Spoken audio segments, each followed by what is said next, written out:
'Twas the night before Chrimbo, and all through the Discord, not a creature was stirring, nobody was in this board. Now, if you expected me to do an entire Let's Talk FGO parody of the night before Christmas, I would, except two things. One, this episode's going to go live to public on Christmas Day. Merry Christmas, everybody. Merry Christmas. It will no longer be the night before Christmas. And number two, all the time I had for that today was sucked up by writing 4 pages of notes about Melty Blood and Sion. So, you have that to look forward to, as well as information about Tunguska Sanctuary, new servants, and how Arcade continues to be attempting to bamboozle us. Bamboozled! I almost had to do all this stuff because I thought Omega wasn't going to be here this week. I dodged a bullet that time. Woo. Yeah. No, that's next week's problem. That's future Lucky's problem. Yep. But with that, I do want to say, hope everyone's enjoying Fate Grand Order, aka rating season. And while we here at Studio Omega like to bring you the latest FGO-related news and memes, we will be talking about current and future events for both the JP and EN version of the game, so anyone not wanting spoilers should appreciate Nero in all forms, you heathens. If you don't understand that, how? But also, we'll make you understand it later. So let's see. Well, we're here. We're doing stuff. We would love to, this holiday season, once again, thank our patrons, and remind you this episode is brought to you by them. They include names like, but not limited to, Adam DeHarbago Comics, Academia, 10, Buckets OG, Carlos, Dragon, Ferris, Jeremy Vasquez, Jonathan Sandoval, Legendary Boss Hunter, Liam Kessler, Reach Raptor, Rogue Robin, Charvor, Shawnee P, some guy named Bob Sarah 23, and Varen the Crow. If you like what we do and want to see us do more, consider supporting on Patreon. Get access to episodes early and more. Thank you. Yay. But, yes, we are here. We're doing the thing. It is, in fact, Christmas Eve. Neither of us had any plans and nothing else going on, so we were able to, this week, accomplish this. But as Lucky said earlier, next weekend, I am out. I won't be going anywhere. I will still be in my home, trapped in the press of concrete against the fact that Florida can't decide whether it's cold or hot in the middle of December. But, no, I will have a bucket load of family over, and, we'll be hanging out and doing family things. I'll probably see if I can beat anybody at a game of Cluedo. So this is our last regular Let's Talk FGO of the year, of 2021. And while I would love to give you a year in review, we got way too much other stuff to talk about. So you'll have to wait for that sort of thing for next year. But I'm sure Lucky will think of something to do on a weekend. Next weekend. I have brain, yes. And maybe I'll be able to, pop in and reserve. But no, I won't be able to do regular show recording times. Oh, that's neat. Gotta retweet that. Oh boy, Melon's retweeting a lot of Cat Girl. That could be dangerous. Don't be distracted by Melon. No, I'm not going to be distracted by Twitter. I will be distracted by the show. It has notes. But I think we have gone far enough deep in the intro, I can say the bit where I say to check in with Kohai. Senpai, 起きてください. And remind you that it's time for Wake the Fuck Up Senpai Regular Second for pro tips. That's also really hard to do when you've got a house full of children for me to yell that out. Acoustics, y'all. Luckily, we're after 30 seconds, so YouTube does not give a singular shit. Now, here's the thing, though. We did that whole intro and stuff, but I don't actually have a pro tip. I just wrote free parking here. Because, listen, it's the end. It's getting towards the end of the year. It's the holiday season. Got a lot of things going on. And I don't really have any clean and clear pro tips for y'all. So, surprised we've been able to keep it going this long. I mean, usually we have new stuff, new events, just general reminders. But, sometimes you just gotta be like, free parking, yo.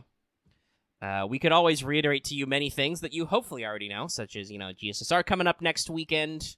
Should only cost you 15 paid Saint Courts, so keep that in mind. Don't freak out about lottos. You don't have to open 500 boxes. It's okay. But also, Lucky's open 8.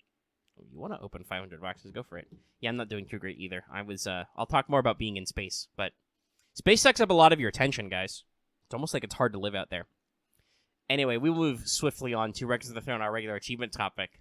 And this isn't color-coded, so I have no idea who wrote... No, I'm kidding. Lucky wrote it. Of course I wrote this.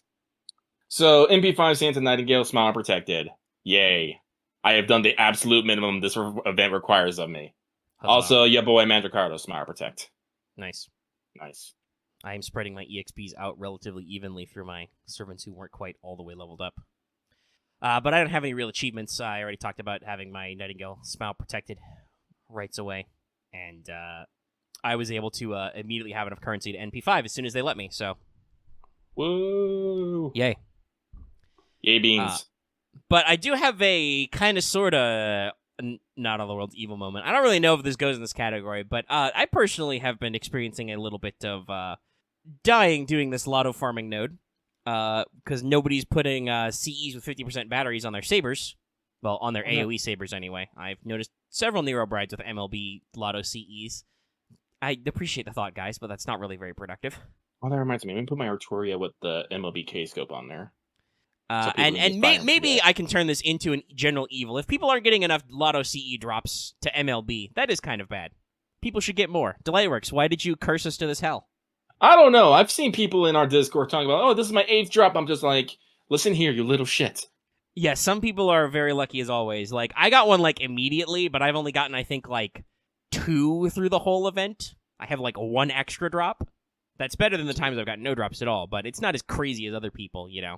All right, let's do some shit here. But if you could, Oh man, I have no CEs on any of my shit. I am garbage. You've been busy, and Walker.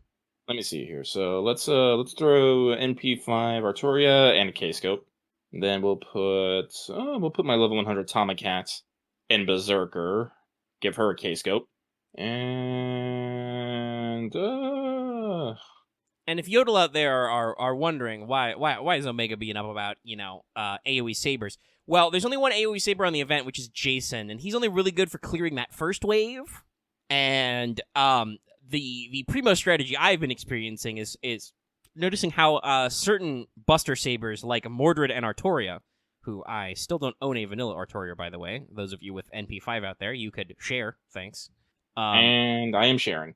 There you go. Both of them have that handy little effect where they gain NP after doing the thing, so they can pseudo Buster loop spam, and just, you know, praying for dabblage.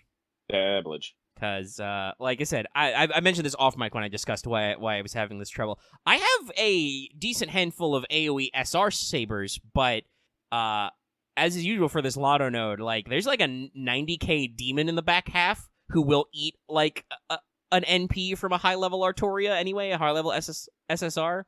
Not to mention that the Bryn boss has 150, so like SRs without enhancements and no bonus damage don't cut it. And I can't use bonus damage because Delightworks hates you. They hate your guts. Why do they not give you the plus 100% AoE servant that you get as a welfare as the target of the final node? Who knows? Whomst can even say. But yes, that is our Not All the World's Evil check-in. Let's switch to a more positive note and ask you, did you finish your master missions? So to finish your master missions this week, you need to obtain 50 gauze currency drops and also 50 thermometers and pillows. So 50 of any currency dropped. Defeat 5 servants, defeat 10 servants, and complete a quest with an archer in your party 5 times. Hey, guess what, guys? It's time for Do the Event. Now, if you're lotto farming fully, you may need to actually take a break from that node because that only drops red band-aids and actually farm the other nodes. But in general, yeah, just do the event. You'll get the currency drops you need to do. All right. I also boosted my Artoria up to 6/6. So maybe that you're logged in. So let's see if I can see you at the top. So I have Final Fantasy open, but I think I'll just run my script and idle around a bit and get some lotto farming done myself. There's Lucky. Hey. Yes, we're all lotto farming down here. So let's move away from lotto farming to raids. It's time to talk about the news. Hopefully people still love that sound I make. So, not a whole lot of news going on towards the end of the year. I'm sure we'll have a big explosion around New Year's, but I won't be here to talk about it. So, Lucky can yell about it into the ether, and then I can check in with you on the show that will be recorded on the 6th. 7th. Oh, wow, this is kind of poor timing. Oh, well. Time waits for nobody. Stuff happens, you know. But, currently, in the Jippers, we have an event happening, the Tunguska Sanctuary event. Started on the 22nd, going until the 31st. A raid event be happening, yo. And apparently, judging by the stats and reports, these raids are going by pretty fast. I would not be shocked if either there is a second round of raids, like after you clear the main ones, or if when we get to the Ian version, these have more lives, because apparently at least one of these raids was done in under 2 hours, which is saying something. Oh, yeah. And we've talked a little bit about this off mic with our Discord people. Lucky has raised a point that, you know, people playing in different time zones maybe don't have too much to complain about. You are experiencing the game in a non-standard way. Mm-hmm. However, if this speed does carry over to the EN version, that would be a big oof. If you have to be awake at, like, you know, you have to be up and around at, like, midnight and farm for 2 hours to get in there. Though technically FGO EN is on, Pacific time, so maybe it's not so bad. It's still pretty bad. 2 hours is a little intense. We'll see what happens. Now we do, though, however, have a very interesting list of bonus servants, though. Yeah, we do. That's actually been posted. So, naturally, Taikōbō and Dobrynya are plus 100% damage and plus 50% bond. Yes, new servants get new things. We also have Ibuki, Da Vinci Small, Habetrot, Tamo, and Cat with plus 50% damage and 20% bond. MASH also gets that level of damage bonus and the 5% bond up with all as usual.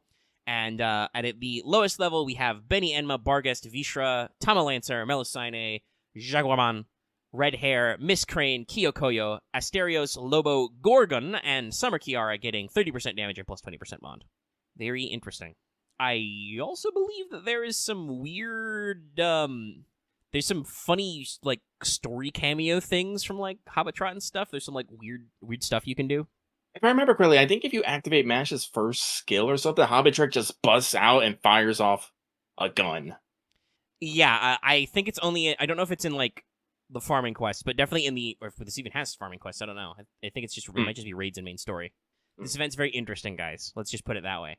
But yes, if you use Mash's first skill in certain times, Habetrot can pop out and do things. Which I think is hilarious and great. Yeah, very story relevant, pretty cool. All right, I'm going to save the thumbnail. Y'all have already seen the thumbnail, but now I've seen the thumbnail for the first time. It is a thumbnail. So, yeah. We've got that bonus stuff going on there. If you can detect the theme, you can detect the theme. And if you can't, well, that's probably a spoiler, so I'll leave it to you. Yeah, very big boy bond. The summon banner is both of these permanent. SSR writer Taikōbō. We'll also talk about more names later, but the Japanese pronunciation is Taikōbō. It's like how Xuansong's pronunciation is Sanzo in Japanese, and that's just way easier for me than to try and remember and read weird Chinese romanizations. And also SR writer Dobrynya. I was about to say, you just know Dallas is shuddering on whatever grave he has, post-finals. But we also get limited CEs. That includes the Waver and Zepia one we saw on stream. But we do also get new permanent CEs are being added to the pool. I believe they'll be added after this event ends still. But it looks like we've got new versions of Prisma Cosmos and Divine Banquet. The new Prisma Cosmos version doesn't give you as much NP per turn, but does increase your NP damage, so it is also kind of like, Heaven's Feel, or even like a little bit of Black Grail energy. Makes sense. Also, apparently, allegedly, it's supposed to be Justice on the cover. I guess it's because she used the same version of the white dresses from when she appeared in APOC. I don't know. Actually, I'm pretty sure. Did Irie ever actually get into the Dress of Heaven? I can't remember. Only, I think, in our version. Yeah. We also have what looks like a new version of Divine Banquet with Ilia's Homunculi. Not only does this give you NP gain up, but it also, I believe, gives you starting battery, which I think it might go to 50 MLB, which is pretty good for a 4-star CE. So, got new things. Plenty of fun stuff going on. And we're getting back to some old school cameos. So, by the way, that's the end of our news on Tunguska. Raids are happening, stuff is going on. We'll let you know if anything bigger comes out, but we'll have new servant details at the end half here. Yes. So we'll get there. But we do have a couple of other bits. First of all, NA seems to have had some bugginess with the code. I know a lot of people were getting kicked out of the server last night, and I've been noticing some weird lag and freeze issues myself in these quests. For instance, if I plug suit to my Merlin in his summer costume in the middle of the final Lotto node, it hangs for a good extra second or two, just enough to be noticeable. One of the Santa Challenge quests, I had a legitimate freeze question. Like, I actually had to keep quitting the battle and doing it in certain ways, because if it did the zoom in for an enemy dying on NP, it wouldn't zoom out correctly. So we got a gold apple for some issues. Mm-hmm. They were only down for, 45 minutes or something? Yeah, it was just a weird one. There was some stuff going on. It got fixed. We're fine. You're fine. Everything's fine. There is no war in Ba Sing Se. Speaking of things which may or may not exist, so our other big bit of news, as y'all might have heard from Lucky at the top, Arcade is, I think, trying to fuck with us. I don't think they're trying to fuck with us. No, I mean, I feel like there are elements here that are just not quite subverting expectation, but still wacky and wild. So, Mother Harlot, True Draco, get your other Yu-Gi-Oh jokes in now. Draco Necro, has been revealed as a Beast Nero, but she's skinny.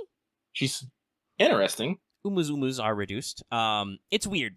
I don't want to say it's bad. It's definitely an interesting choice to.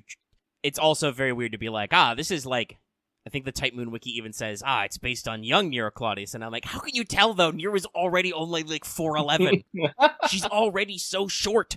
How do you know? I'm getting a sense that Arcade might like him small.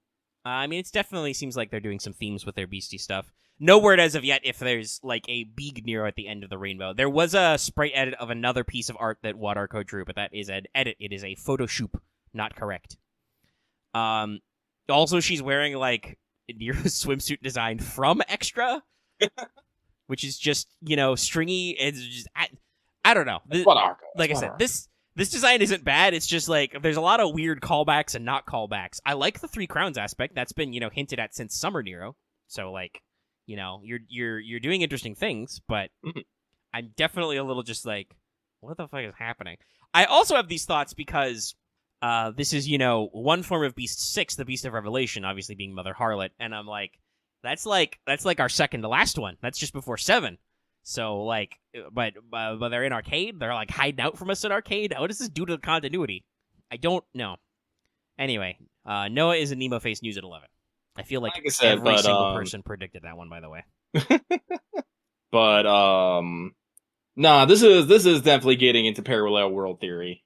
Like this is like quantum time locks and all that crazy stuff and pruning. Yes, Arthur's after Beast 6. Again, we're gonna have this question later because there are even some more. As usual, there are more arcade questions in Mailbag, which we will hopefully resolve everybody today. I know some people have had problems either being like missed or their posts not going in. Like I know somebody commented last week like, "Oh, I thought mine was left out," and I'm like, "I don't think so. Lucky didn't delete the old Mailbag yet, and your comment isn't even in it, so I don't know." YouTube does like have auto filtering features to protect people from certain forms of harassment, so I don't know. Watch your language in your questions, I guess. I don't actually know. I don't know. Maybe it's like other posting problems, but we will attempt to get everybody's Mailbag. But there's more arcade questions. But like I think Beast 6 here is hiding from Arthur in this timeline because we do know that Arthur is like a little bit like Musashi in that he is a slider. He travels around trying to punch Beast 6. Also, isn't Beast like split in half? Like, yes, yeah. So I don't know. Like I said, continuity is weird. We are in multiple timelines. We are in the sliding between timelines, and stuff happening. And like I said, Noah's a Nemo Face News at 11. Again, everybody called this one. But yeah, that is all of the major news. Like arcade's still arcade, but mobile is still mobile. Things are happening. Things are happening. Ooh. Excuse me, though. Oh, actually, I guess technically, I think this may have come up before, but we definitely got full clarification on this and even some press release. Interestingly enough, Crunchyroll has the case file special presentation. I think years. Actually, I think Funimation does as well. So we're doubling up. Well, that makes sense. Well, you got to remember, everything leads up to Sony. Everything. It's true. Aniplex, Crunchyroll, Funimation, all under Sony. Well, I'm glad, I guess, that we're actually starting to see that grand unified theory of anime localizing. And just thinking, and come spring, Civil Delight works. Papa Sony's Papa Sony. Hey, yeah. I mean, I know some people in our comments from last week had some mixed feelings about it, but there was a decent amount of positivity. As some people brought up, sorry, I had to lean over. Actual regular Delightworks doesn't have the best history with properties that aren't FGO, though they have produced a lot of things. Delightworks was even associated with Type Lumina, for instance. So we'll see how that shakes out. But yeah, so the case file special, and as we said, it has been clarified. It is a special. It's like an OVA. It's not quite a movie, but it's like that. So not a full blown new season yet. Seriously, though, they've got so much material to cover, guys. Come on. They keep making more. The guy's working on sequels. But I think with all of that, even though we are only at the beautiful 20 minutes, we can probably go ahead and open up Santa's mail sack. Hey! All right, well, with that, it is time for this week's Let's Talk FGO Mailbag, the segment where we read what you have to say and comment accordingly.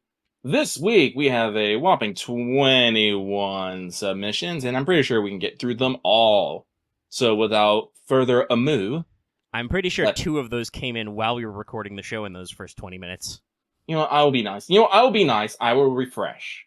Well, it's still I had 21. 19, so I refreshed and found 21. So Naruhodo. you guys gotta be careful. You're gonna get the snip some of these days if you're not a little faster on the draw there. I know some of you make it a game to wait until the patron live recording call goes out to submit your questions, but Well, sometimes I'm a dick and I'm just all like, no, I'm not refreshing. And then I just go on with my life. Yeah. So, we will begin now. And this first one comes from Eos, the one suffering from success. They say, something I've been thinking about since clearing LB 5.1 is how cool Hector really was and should have been as a servant. Fought Achilles to a standstill for years, and while was allied with a bunch of other Greek heroes and has the spirit Durandana, which is said to pierce any forms of defense before it was finally blocked by Roas. The Lightworks was ever released a gold rarity version of him. Do you think he would stay as a Lancer, or do you think he'd be placed as a Rider? If I remember correctly, there were stories of some of his fights having been while he was in a chariot. P.S. Hope that the Lightworks gives an event with a strong Knight Metals note, as I've gone through well over 400 of them this year. I somehow ended up rolling every servant that could need them for Ascension or skill, and had a banner this year. Sincerely, Ias, the one in pain from success, and 0 apples of all kinds. Pain. Thinking about it, I think we mentioned about this when we were talking about 5.1. Hector and FGO definitely sees underplayed. He's a cool uncle kind of character, but he's one of those ones who, complains about his back and says, oh, these darn kids and stuff, probably smoke six cigarettes while looking at the sunset, yeah. He's a cool uncle, but yeah, and unfortunately, I think this is one of those problems that, I definitely have to say is sometimes they want to put all their chips on certain characters. Because if you look at Achilles, they give Achilles way more. Look at him, and I mean, some of that I think it's part of it is obviously the bias of the myth being written from the Achaean perspective, not the Trojan one. Yeah. But Achilles really is that nuts in the Iliad. Half god, prophecy, he was a protagonist of a Greek epic. Hector really was just someone. Now, I'm not saying this to be mean, but he was kind of someone to make him look cool. It's Hector was supposed to be his worthy rival, but he was not necessarily as fleshed out and supported as Achilles, because a lot of the myths being told were from the perspectives of the Achaeans camped out on the shore trying to take the city. That's why you hear all the stories about, Odysseus, Achilles, fucking Spec Ops Odysseus. I can never not, thanks to Red, I can never not see just solid Odysseus. Yeah. When I think about him, I die every time. But it's one of those things that's honestly, I'm still waiting from when they pull out Berserker Ajax the Greater. Mm-hmm. I'm still like that, because that's another one of those. Ajax the Greater wasn't necessarily hyped up, but he still had his solid roles to play other things. But no, Hector, I do think Hector deserves a glow up at the very least. Because he has year 1 kit problems. Mm-hmm. He had a vanilla tactics until just now for us, and even then, that's just it's a decent damage cut. I mean, it's I'll say it's a pretty good damage cut. It's a mash tier damage cut for sure. 2 times 3 turns. And Proof of Friendship is a horrifying skill. 80% drain and stun chance to all enemies. But then he's just got, a disengage. And then he's got a normal, AoE, death piercing, noble phantasm. That's Buster. He doesn't break any crazy ground. And I mean, I don't know if Silver Lancers are a wild and wacky area. But, Hozoin at least excited everybody with his mims. Ku, of course, is undeniable as an absolute unit. The original solo servant. And Romulus got a glow up as a character because they severely underestimated. Literally, the game designers were like, "Yeah, we meant this guy to be the equivalent of Artoria Lancer," and you're like, "Really? Well, big oof, guys." but they fixed it later. So, yeah, there's a lot of servants with, like, year one design problems who could use a little enhancing. And a lot of them have got it now that I think about it. Like, we have alternate versions of Ku, of Romulus, of Diarmid, you know? Saber Diarmid exists. So, like, I wouldn't be surprised. I do think probably Chariot would make most sense. Charioteering was a major aspect of that historical period of warfare. The Egyptians were heavily invested in the war chariot.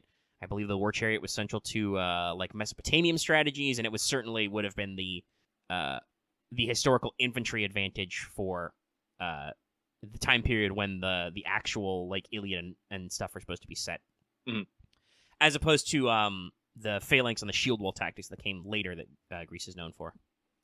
But yeah, I could see them doing more, but I'm skimming his you know Wikipedia, and it's not super long. It's mostly just the exploits in there. He's, you know, a relatively normal dude. He's just the son of King Priam and Queen Hecuba.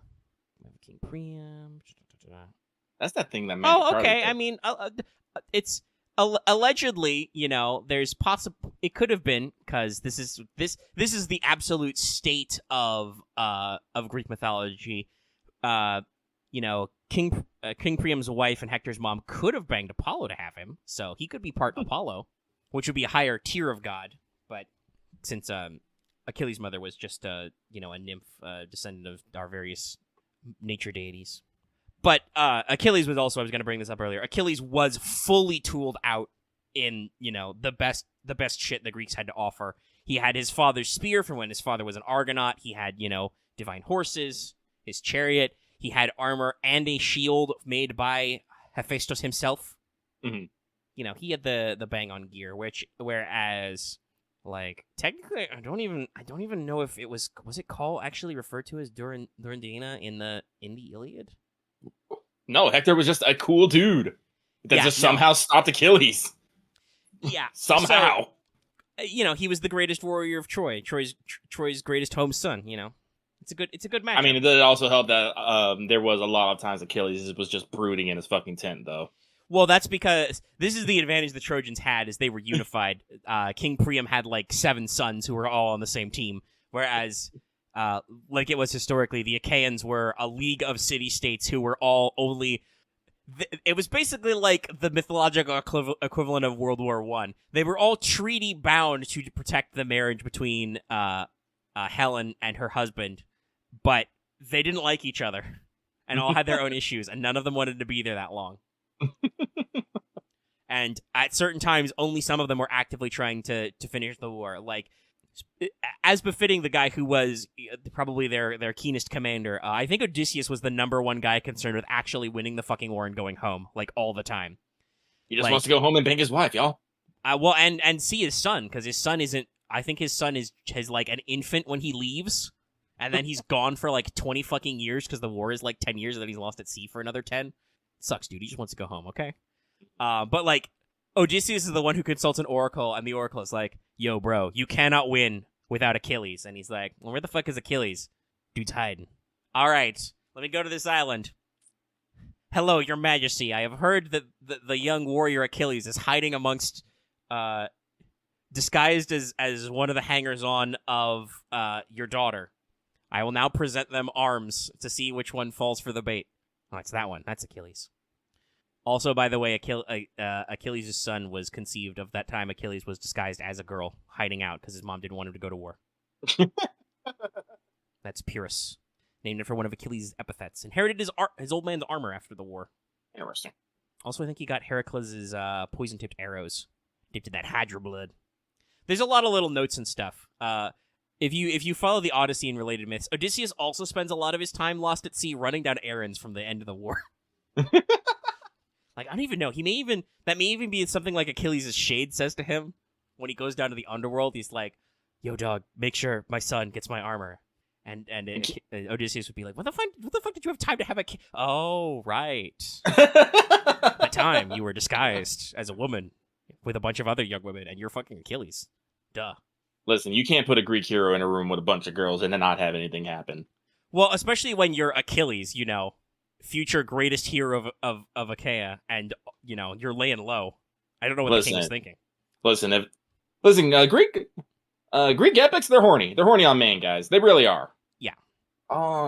But I think we have waxed poetic enough on Achilles. The Iliad's cool, guys. Yeah, it is. It is. I think Hector's kick could probably still use a little flexing. I think he's got a vanilla disengage still. You do not need to do anything with Proof of Friendship. 80% chance to charge down and stun is awful. It's horrifying. On a 5-turn cooldown, you got slap him. Do y'all remember Okeanos? That was like the most brutal thing when he could do that every turn if his AI decided to. Ugh. With an AoE buster. Ugh. All right, let's move on. Let's leave this terror from the past. All right. So with that, thank you very much. The next one comes from Eternal Storm, who says, "Hey guys, Merry Christmas. Hope you both are well. We doing aight.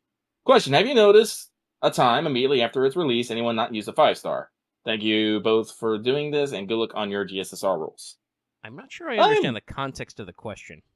Like, do you mean like not see them on my support setup? I mean, because I think it's fair. I think it's fair if people like don't necessarily like roll them to use per se.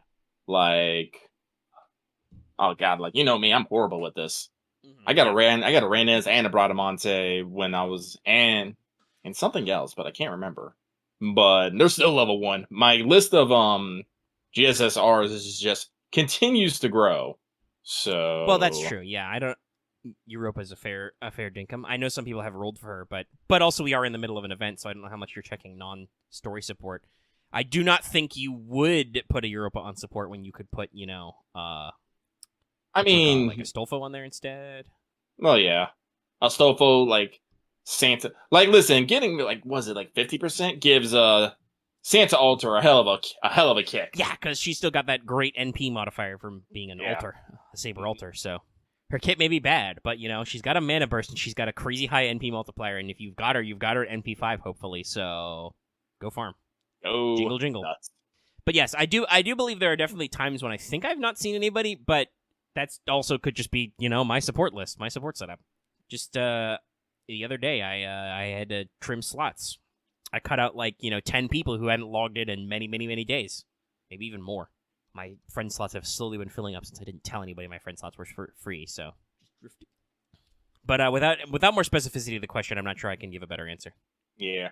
So unfortunately, we'll move on. Thank you very much. This next one comes from a master with no self-control. I feel this. Hey, Lucky Omega, Merry Christmas and gotcha luck to you both. Well, thank you, my dude.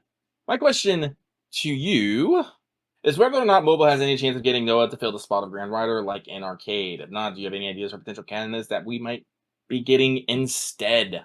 I mean, everybody I have ever heard posit the theory once Grand Rider, Genghis Khan, the Mongol horse hordes, but meh. We talked about this extensively with Lost Belt 5 Part 1. Grands are usually picked for a reason. Caesar should not be Grand Rider. Like, talking about 3 stars who need to glow up, like 4 or 5 star Rider Caesar, crossing the Rubicon and all that stuff, that's fine. But we've talked about this before. Grands have very specific abilities and context and are usually, have special skill qualities that let them do stuff. Caesar doesn't really do that. I like him a lot, but, Caesar's just a guy. He's a really cool guy. I like that they dug up some, old school British fanfic to give him a sword and make him a saber because it's funny, but also I like swords. But what's up? His special qualities are not, I don't think, grand quality. Even Genghis Khan might not be, but Noah definitely has those qualities of being chosen by God and constructing an ark that survived a biblical flood, which definitely puts it on par with some of the interesting qualities that other Grands have, and is useful in certain contexts. I mean, if you want other Grand Riders, you can probably pull any other of the mythological stories of some dude surviving a great flood. They're everywhere. Yeah. What is it? Is it Unashpatim? I think is the Babylonian one. Gilgamesh goes to talk to him. There's I know there's a Greek one, and I know there's a Norse one, but I can't think of them off the top of my fucking head. I also believe that there is in the Book of Invasions Irish mythology. Listen, I'm pretty sure, at some point in Europe's history, a fucking glacier just fucking collapsed and flooded the entire mainland or something. Well, we had that conversation about Doggerland, Yeah. which was if you don't know, because I think we did that on a stream. One, how dare you? Out there. But the Doggerland landmass is basically there used to be the best way to think of it is there used to be a land bridge or a land connection bit between basically like that actually linked the British Isles to the European mainland, and it would have been connected to like the Netherlands and North Germany. So that is now in the North Sea. Like after the Ice Age era, it got filled in, and it was recent enough. It was before history, but it was still recent enough that like it was post-humans. So there's like fucking like underwater forests and like Stone Age artifacts in the bottom of the North Sea now. So yeah, so I'm pretty sure like prehistory there was just some great flood, and all of our ancestors was like, holy shit, that's a lot of water. God damn, that's a lot of water. Yeah. We need to let everyone know there was a lot of fucking water. We somehow survived. The flood being one of those, a primordial flood, I should say, being one of those classic mythological touchstones that, like, almost every human society has. Right up there with a Journey to the Underworld. Now, question if Journey to the Underworld qualifies you for grandness, but we'll see. Grand Rider Persephone. But, yeah, there's a lot of stuff. I mean, I don't know if actually having a Divine Beast would be Grand Rider, because we got several Divine Beast riders, and that's not even the highest level. The highest level is Dragonkind. You need to be EX to ride Dragonkind. Taikōbō actually called us out, by the way. He has riding A+, and he's like, what, a dragon? That's too much, guys. I can't ride a dragon. You nuts? Look over at the SR rider, like, she's just like, what? Yes, with her having EX rank rating. I mean, I don't think that Fenrir one counts as Grand Rider, but I definitely I would love to see that. Basically, like Hessian Lobo on steroids, because God, once again, God damn it, Nasi, you can't put that in like a side story for Last Encore and then just ignore it. You didn't even put it in the fucking anime.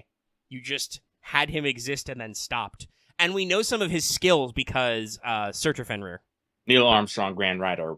Moon! That would be an interesting one, yeah.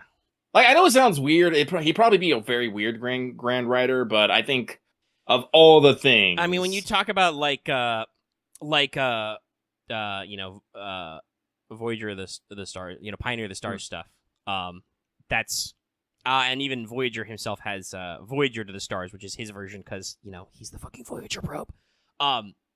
There's definitely like some weird metaphysical conceptual bullshit that you could get with that, right?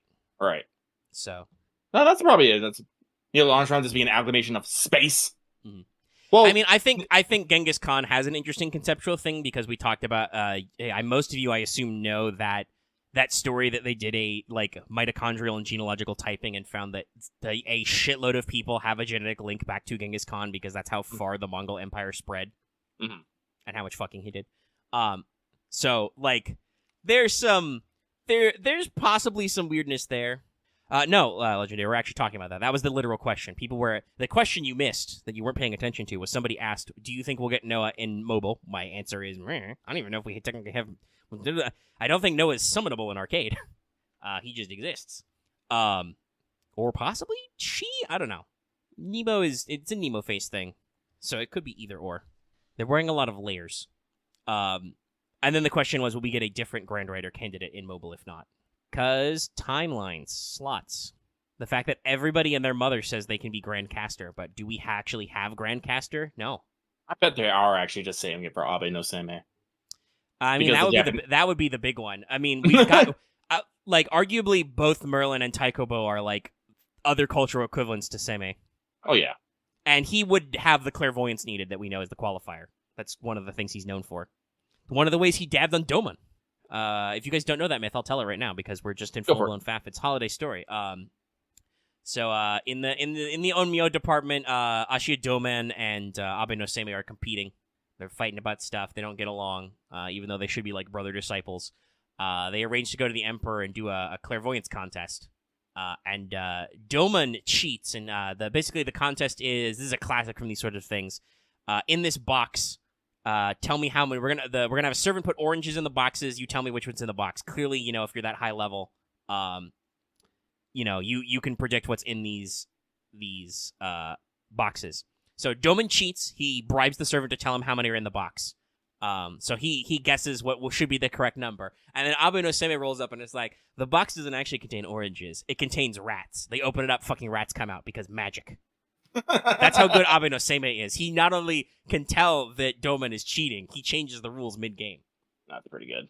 What's in the box? Rats. Ah!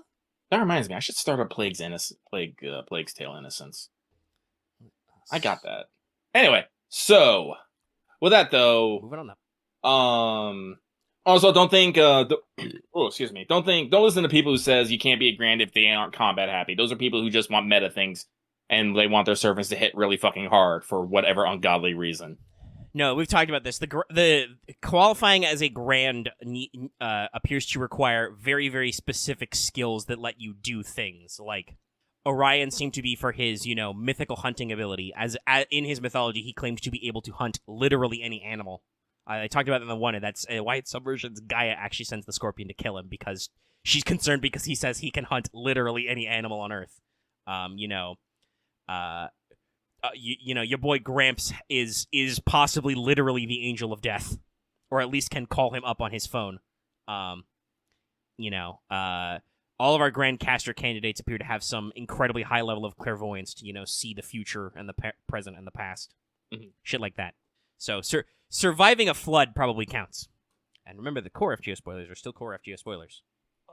We do give a spoiler warning, but we try not to ruin anything for anybody. But yes, let's move on and up as I continue to farm. Sorry, I was thinking about it. This is like that thing that, like, maybe it's like, yes, he can't, kill anything, but he literally survived. He was like Noah and his fam and all the animals literally continued the world as we know it. Literally. Like, yeah. So what? I mean, that sounds like a pretty good conceptual defense, right? Yeah. Also, guys, to put this in context, how many enemies do we know who have the power to basically flood the Earth? Like, that's Protogil's NP. Tiamat does that, with her Tide. Angermanyu does that with the Grail Mud. Everybody who cosplays as Angermanyu does that. We had that whole incident with Kiara and Seraphix, plunging the platform into the depths of the ocean. Like, it would be a useful ability. Just be like, I'm on a boat, and this boat will just survive any fucking And as you know, Kama is space, and space is an ocean. Sea of stars, yo. Honestly, Noah's abilities would be pretty handy against most beasts we've met.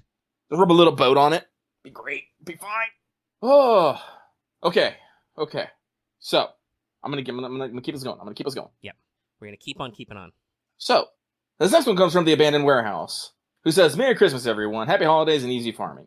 The Degenerate farming season has come once again to FGO. My Summer John crushed this event, reiterating the superiority of summer over winting. I'm yeeting this question now. I'm done. We're moving on. Lucky does not care for your warehouse. No. I am a winter stan. We stand winter in this house. I like not dying. I honestly find both versions of the seasons incredibly insufferable, but that's a me and my local weather problem. Because you can't go outside in summer, but also it gets really, for me anyway, the temperature swing is really fucking cold in winter, so. Now, we're pretty stable over here.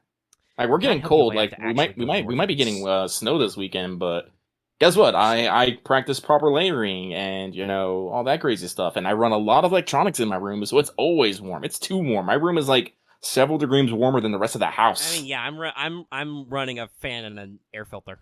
So no, winter is no problem. Despite the fact that it is currently 55 degrees and falling.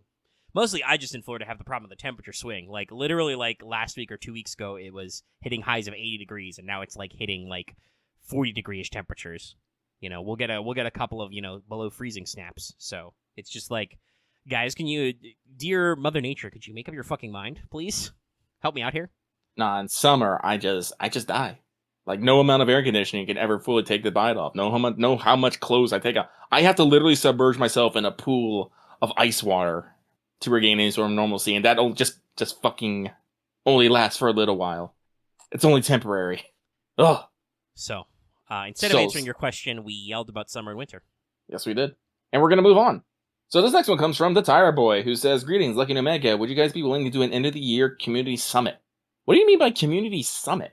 Yeah, that was my first thought. Like, okay, guys, I know we say sometimes when you ask us like hypothetical questions, not to over-explain it, but sometimes if there's a couple of these questions, I feel like could use a little more context. Like, we could do like on the 7th when we come back. I am not available New Year's weekend. Okay, guys, I told you for like a week now, or a month now, actually. Even though we had that little confusion with dates and times because I was a little groggo, and I was like, time, date, space. So when we come back on the 7th, I mean, we could do another live stream if people want to talk to us about stuff. We have at times, like, jumped in VC on our Discord and had people, like, talk to us general forum style. That also gets really messy, though, because that gets a shitload of people in VC talking at once. We've run, like, polls and stuff before, but I think... Oh, gosh, did we start Mailbag this year? Or have we had it running multiple years now? I think we started it last year, I think. Whenever we started Mailbag, though, like, that's usually been our lifeline to the community. And seriously, like, if you want to drop us a line in Mailbag if it's for the show. You can just leave regular comments if it's not for the show and you just want to say hi. So, I don't know. You should perhaps extrapolate in the comments to this because we're willing to do certain kinds of, community stuff. And definitely with our next show, we will probably look back on like how 2021 was for the show and for FGO and stuff in the community. So yeah, but other than that, I don't. Oh, sorry, excuse me, got really burpy. I don't know what you mean. So unfortunately, we will move on. Thank you very much. So this next one comes from a notorious stan who ran out of crystallized lores. Oof. Wow. They say, "Greetings, Lucky and Omega. I hope that both of you are doing well, sending the good vibes. Happy holidays, Merry Christmas, and Happy New Year." Same to you, my dude. But we carry on. This next one comes from Gahulian God, who says, "Have you ever seen a reveal servant without seeing their name revealed and assumed they're one identity when they're actually someone else? For example, when we first got trailers for Lost Spell 5, I thought the figure that was Odysseus was going to be Hades wearing an armored suit instead. Glad I was wrong. There are enough evil Hades stories. P.S. Hopefully I can listen to this podcast tomorrow as I travel to my sister's house for Christmas. And Mari, with an A, Christmas for you." Fuck, marry, kill, Christmas. Christmas, summer, Halloween. I mean... And to answer your question, I mean, the answer is most definitely yes. Absolutely. I look at a lot happens all the time. I mean, I look at a servant, I'm like, I can't read Japanese. I'm like, it's this person. Then, like 2 hours later, nope, I was wrong. Listen, I always take my shot, even if it completely misses. I'm like, nope, I made an attempt. Yeah, I that happened a lot when they did those trailers for Lost Belts. Like, oh yeah, I was one of those people who was like saw like the stuff for Napoleon. And was like, I wonder if it's Admiral Nelson. They're like, no, it's actual Napoleon. I'm like, holy shit, he's not short. What the fuck? FGO, you bamboozled me. Oh yeah, Scotty, we thought was her daughter or her sister. Or her sister, because Scott has a twin. Mm-hmm. Well, yeah, Magikarta was deliberately designed that nobody figured out what the fuck he was. People were guessing about that one for literal years. Surprisingly enough, Longleaf, everyone got pretty quickly. It was the mask, so beautiful, had to hide his face. Yeah, just a saber who talked about being beautiful under the mask. People were like, I found this one because Arjuna Alter. We were like, what the fuck? Arjuna Alter was interesting because it was still Arjuna, but it was all like now he's dark and evil. Yeah, I think people obviously pegged what was going on, that it was some kind of situation, but also what exactly that means, because we've had discussions about alters before. That's like pure chaos. Honestly, the silhouette thing is way better because then you have like the design outline but none of the context clues, so you're just like, and then after the servant like is revealed, you can be like, they fit in this slot. Got it. Yes, no, Koyan Sky was that's the problem with Tomo Faces, Tomo Tails. You know what's up. We were like, this is an assassin and a Tomomo. Whom could it be?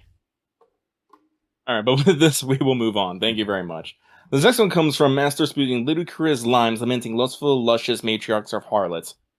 Wait, she's a what now? Scratch that. I get it. There's another L word you could have used there. Ha ha. I don't get it.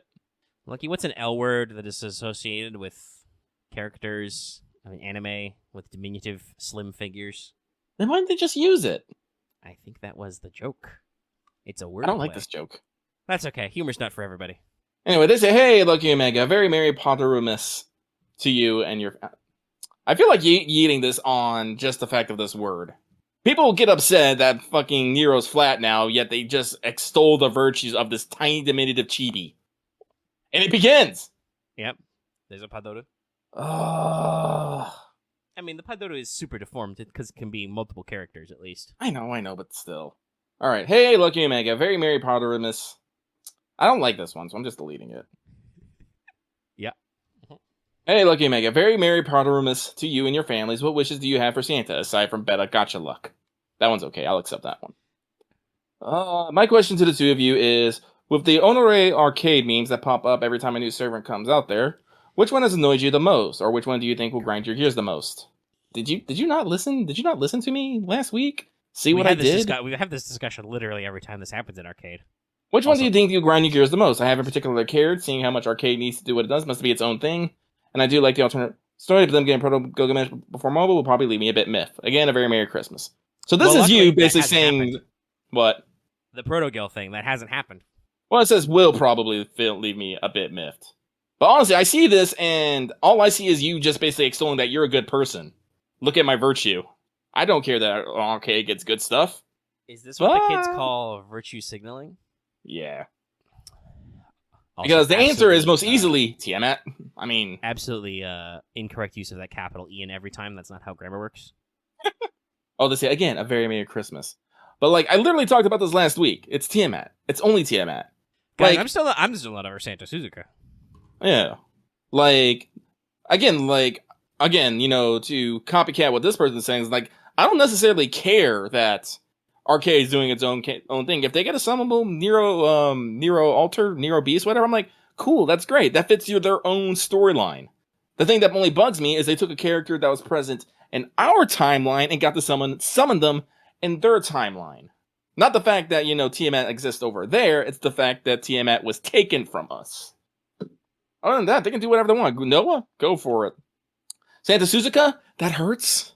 It does. Well, mostly the fact that then later, I think was it in C? It was in one of the Tower style events. They referenced it in like the backdrop. They were like, "Look, Santa Suzuka merch," and I'm like, "How dare you? Mm-hmm.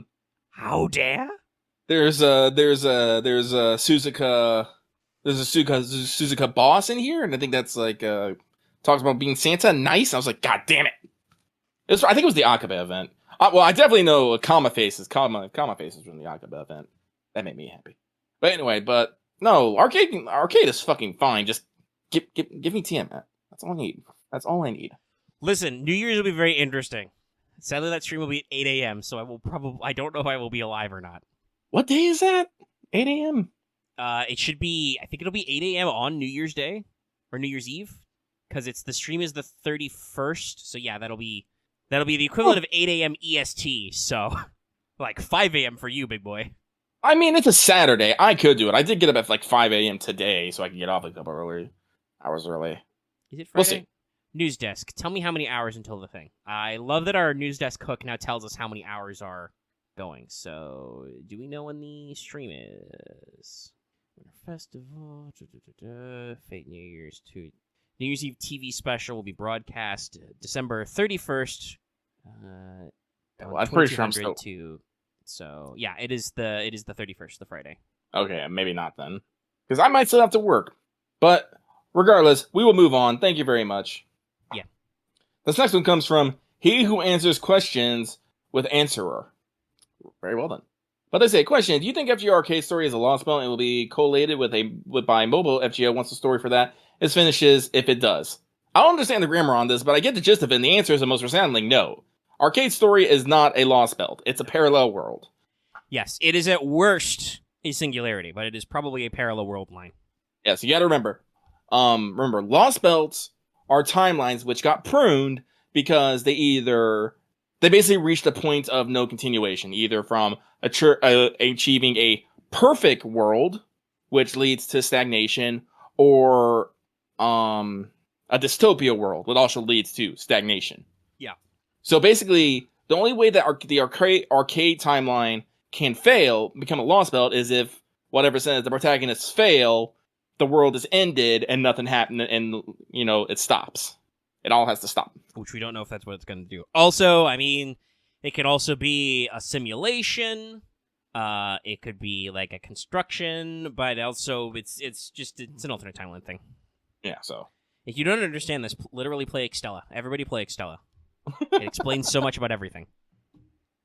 But yes, I like on that second half. Like, will there be a thing that we do in the future? I'm still expecting there to be some sort of arcade collab. Yeah, no, like, will we get a reference to Arcade's story once it's all complete back in mobile? I sure hope so. I would hope that they loop back around, because it does seem like there seems to be tie-ins there.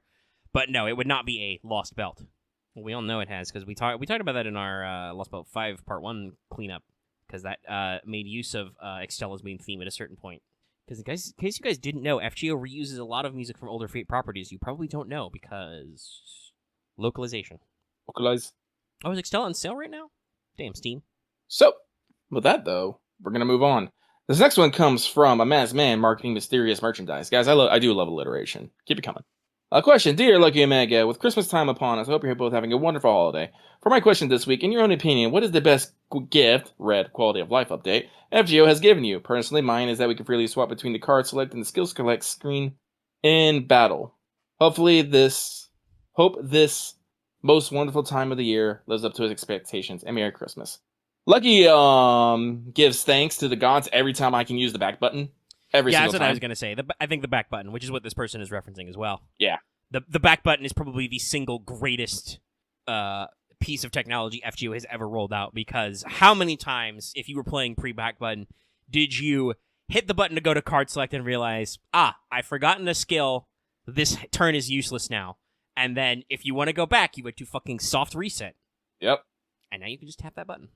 Like, there's a lot of little ones, but no, the when this question was read, the first that jumped to my mind was back button. Back button. Muffin button. Muffin button.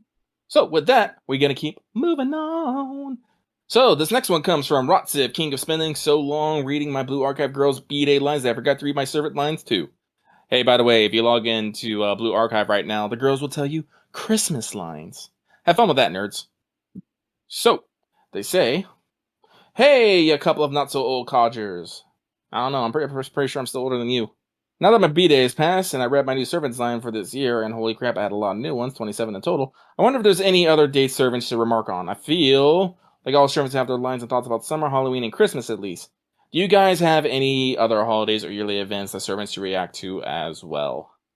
I mean, I know servants have their general, like, if an event is going on, they react, so basically literally all the time. I mean, I guess certain summon campaigns don't count as events for the event lines, but most of the time they can read them. I mean, I would not mind a specific commentary about summer or Christmas, but I don't think it's necessary.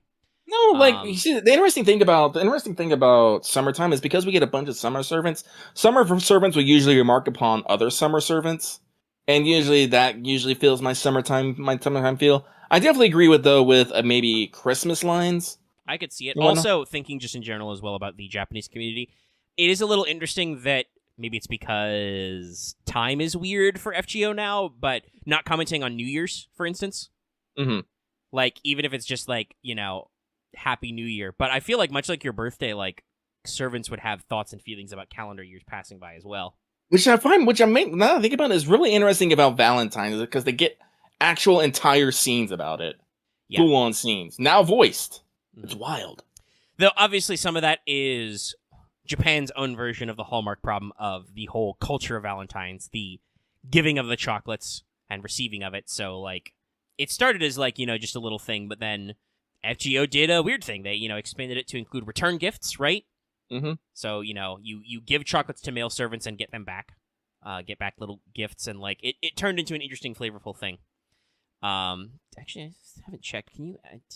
Well, you can replay the scenes in the scene viewer. You can't replay it in the lines, but there's scenes you can replay. Yes, got it. Brain. But yeah, it's interesting. But honestly, for like summer and Halloween, just their general event line about like, because some servants wouldn't have any context for that. Like, just like, oh, is there a festival going on outside? Or it seems like something exciting is happening. We should go check it out, right? Like, right. Every servant has a line for if an event is ongoing that is usually to that effect. But Christmas, I could see being a little more particular because we always have a new Christmas event every year. And I do find it kind of interesting, especially since New Year's is a bigger deal in countries like Japan. Not that it's not a big deal over here, but it's not the same, right? That they don't comment about New Year's going by as well. Though, if they had to comment on how 7 years of real life have passed by, that might be weird, but whatever. What is time? What is space? FGO's timeline didn't used to be compressed. That's a part 2 problem. With that, though, we're going to move on, so thank you very much. This next one comes from a master waiting to surprise on you with a baby panda on Christmas. Where did you get a baby panda, and how is that legal? I don't think it is. I think those are still endangered. They say, hey guys, Merry Christmas. Guess my question was lost last week. Wonder how that happens. I don't know if they're being snarky or not. I don't think so. You just literally didn't see this one. Okay. Don't worry, you didn't miss much, just more venting about arcade. My question I read this week question and I was like, I don't like this one. And you were like, you just didn't see it, though, because... Yeah. Sometimes YouTube is weird. My question this week is, if there was only one Holy Grail before the fourth and fifth, you would like to see made as a movie or show, what would it be? I would love to see the one that Angry was originally summoned in the third one, I think. Happy holidays and see you guys next year. Yes, that is the third one, because we have absolutely said this before. Yes. Like, guys, I don't know what you guys expected, but usually we're not galaxy brains. We're not. I went to see number 3. It was weird. We usually want the adaptation of the thing that will probably answer the most questions for us. The number 3 is the Einsburns try to summon Angramanyu. They summon an extra class servant no matter the timeline. Darnik summoned Sion, and may or may not have won. And also that's where Luvia's ancestors participated with a twin servant, which could have been Dioscuri. Yeah. Because I believe they suggested it was a saber. So, that would be fucking interesting. Both the Edelfelt sisters participated. There's some shit in there. Number 2 on my list, though, would probably be Prototype, though. Yeah, that is a 10-minute OVA of some of the events that they crapped out to show you some of the stuff, and it's just like, okay, guys, come on now. Mm-hmm. Don't be rude. It's like when they did that fucking animated trailer, that 30-second CM for Strange Fake that was just an ad for more light novels. It got me so mad. Why would you do this to me? But that would be number 3, is Strange Fake. Yep. These are technically Holy Grail. At least we're getting that Mahoyo movie. Yeah, I'm excited for that. That's gonna be more Toko. Yes, I am Team Toko. You all can fight me. And this also puts us closer to possible Mahoyo collab. Oh, excuse me. I think a pseudo of Toko would make sense as an SSR, and you should make Aoko the welfare, because it would make sense that her appearance never changes. Just be constant red hair mode. Red anyway. Modo. Mode red. If she doesn't have a line for Mordred, I'm gonna be super upset. She should have lines for Mordred and Nero, because Nero is also Red Saber of Red Saber. There's a lot of jokes there. There is. Clearly, she has to be a saber welfare then. I mean, she punches people. She'd probably be an archer though, because her thing is magic ballistics, ranged attacks. Oh, that's true. How long has it been since we had a welfare archer? I mean, we just got one. We just got one, yes. But has Japan had another one in those 2 years? Who have we had? Martha. What was Ranmaru? No, Ranmaru was Avenger. That was our welfare Avenger, and we got our welfare foreigner this year. Yeah, did we get we got a welfare ruler and Da Vinci, right? Da Vinci Small? Yes. Our second welfare ruler. What's Kichi Hogan? Lancer? Assassino. And what was Cinderella? Rider. Because we needed SR Riders this year. That's true. And I think we go all the way back to our last welfare archer. Well, actually, I'm trying to think. Yeah. I mean, you can argue Nobukatsu, but he's a bronze, so it's not the same. Yeah, because the next summer is Lancer U. Honestly, if could see it. We haven't had an archer in a while. It seems like. Yeah. So, actually, yeah, that's right. Didn't they mention a caster, puppet master? And OQ, I have to tag that. There are a couple of puppet makers we know about. Obviously, we just saw that might have been a. That might have been, because we did get a caster. That might have been Okuni, because she. That's probably Okuni. Kabukis, yeah. That was probably Okuni. But Okuni, there are several other. We know there are several puppet maker characters, though. Like I said, I talked about this when we did that talk a couple weeks ago. I don't think Toko qualifies for a servant on her own merits normally, but allegedly there's some stuff in Strange Fake about how she would be interested in incarnating a servant through puppetry, so you could probably have something interesting go there. Because remember that Toka herself is a puppet. It's puppets all the ways down. With that, we're going to move on. This next one comes from Void Dust Crusader, who says, nothing for me this week. Hope you guys have a happy holiday. Merry Christmas from the future in New Zealand. Future! Well, thank you. Future! Thank you very much. This next one comes in. Tyra King typing in last minute. Oh, I look at this 44 minutes ago. It's you! That was while we were recording the show. The mission clock is an hour 16. Hey guys, Merry Christmas. Just one question. What anime are you looking to for the next core? There are a few for me, like Vanitas and Precon 2, but what's your watch list looking like? Hope you guys have a great night and happy holidays. I actually haven't written down a list, so I can't actually tell you off the top of my head. I don't know. When does the next block of Stone Ocean come out? That's all I got. I'm crazy bad on TV. Like, can't really say like off the top of my head, but I do know that the Ranking of Kings got to season 2. They're gonna just keep going with that, and that has been my hype train. I fucking love that show. It's good. It's super good. You can always give it a watch. Call me when they announce that second half of Standalone Complex 2035 or whatever. 45. Yeah, please give me that. I do need that. I need that in my life. IG, help me out. You left me on a cliffhanger. You're killing me. It's been like 2 years. Are you guys okay? Do you need some help? It's like Tunguska just got into a back of a van and fucking vanished, guys. That's it. That's where we at. You asshats. And for God's sakes, give me a proper opening and ending. Just because everyone else skips the intro doesn't mean I will. Well, something has been slightly lost, as unfortunately the singer for the old school intros passed away, which is a terrible shame because those are some beautiful pieces of music, even for a Solid State Society. But yeah, you could still do something. Hell, you could do original music. You know, the OST for Standalone Complex is really good. Yeah, so I will try and get my anime thoughts out probably for the New Year's show. I'll try to talk about a year, the anime, and stuff. Because I actually got a little bit behind on this week's core because Endwalker, guys. Endwalker. Listen, stuff happens, guys. Stuff happened. Fucking like I only caught up on 86 like yesterday. Same with Ranking of Kings. I only finished Tokyo P the other day. Yes, Aaron is correct. The floor happened. Everyone in the Crow's list has been put on the fucking floor by Endwalker. I was put on the floor. Are you walking the dinosaur? There's no dinosaurs. Damn, missed opportunity. Missed opportunity. Anyway, but I'll talk about more of that later. So, we're going to move on. Thank you very much. This next one comes from King of Apples, who will soon have more than 1,000 of the little gold. I really wish I had just the bleep sound effect button right now. Yeah, I can make tones in post, but it wouldn't be perfect. Yeah, no. But just insert the expletive beep here. You guys know it. Questions. Since 2020, 2021 ended up slowing down for JP, do you think NA will get things faster, or will we have to wait? Oh, almost assuredly faster. We still have our anniversary is a month earlier problem to deal with. Yeah, I think things will be a little bit more better paced out. Like, maybe they probably won't run so many, like, they'll probably, like, space out some events that were maybe on top of each other. They might come up with a few events. Yes, like, obviously, we will still have slow periods and not quite dead weeks, but, like, you know, relaxation, you know, break weeks when it's just like, an interlude campaign, you know, stuff like that. A lot of interlude campaigns. What they'll probably do is they'll probably take events that, you know, don't make sense over here, like Kyomath and, like, you know, other such, like, special things. Multiple escape rooms. Mm-hmm. And they'll just rebrand them and just sprinkle them throughout the dead time so that we're at a better state of consistency. Yeah.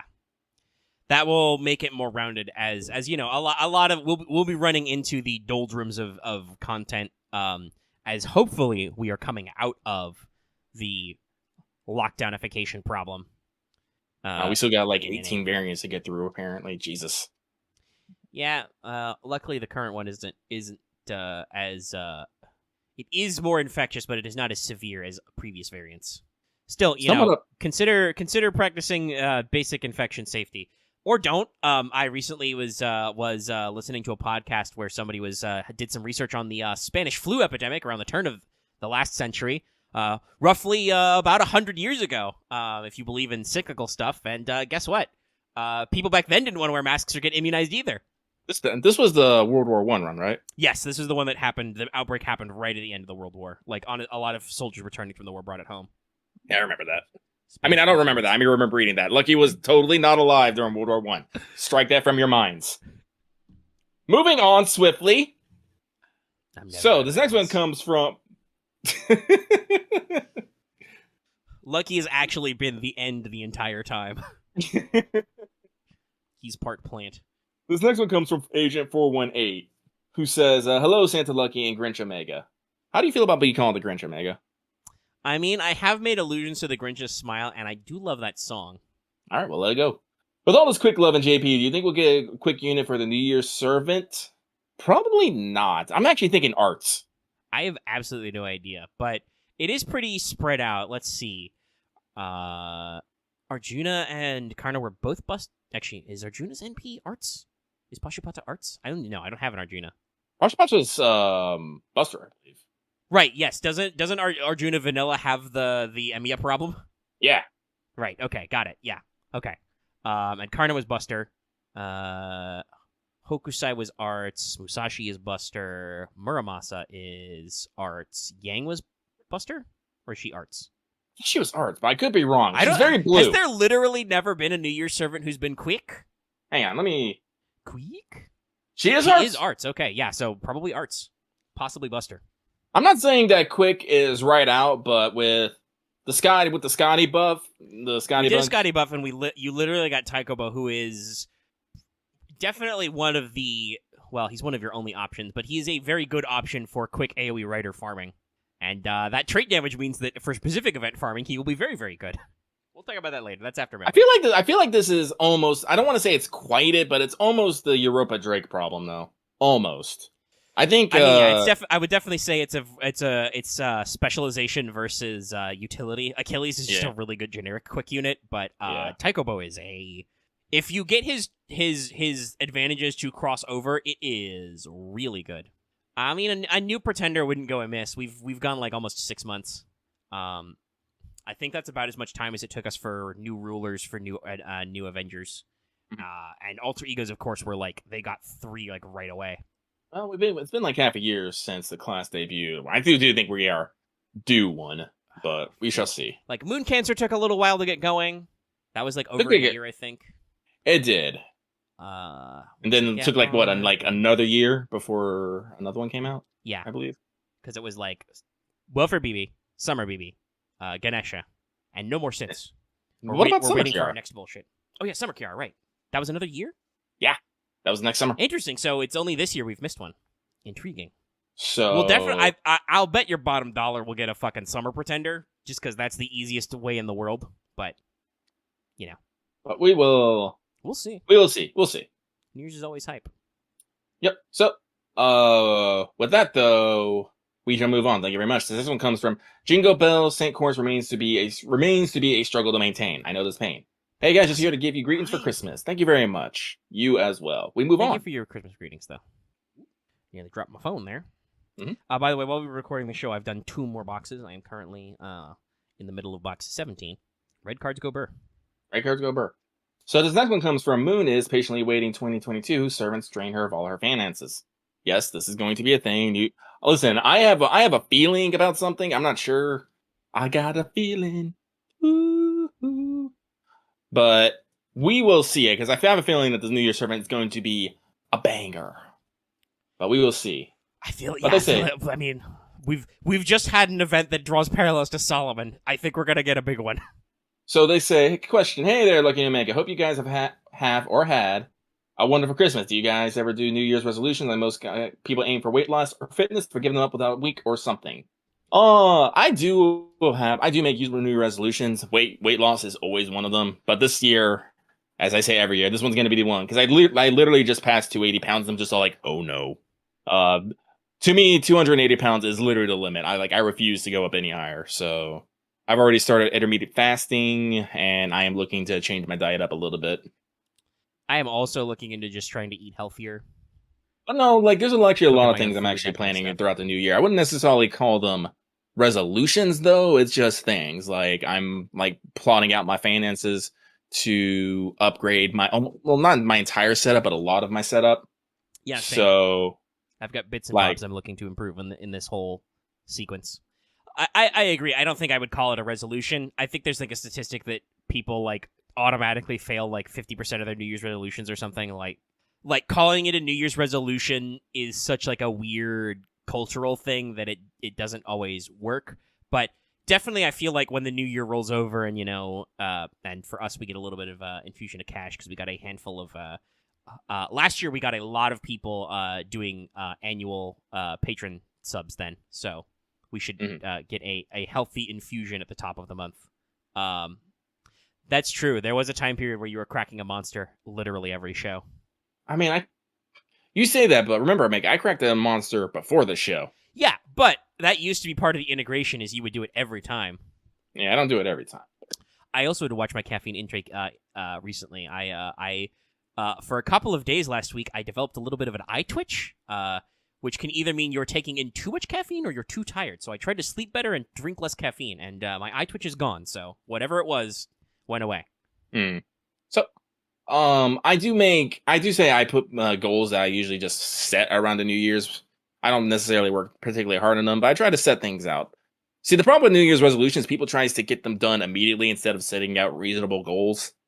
It's like weight loss. Weight loss is not something you just pick up on a win. It's something that is done through grueling repetition and on increment steps.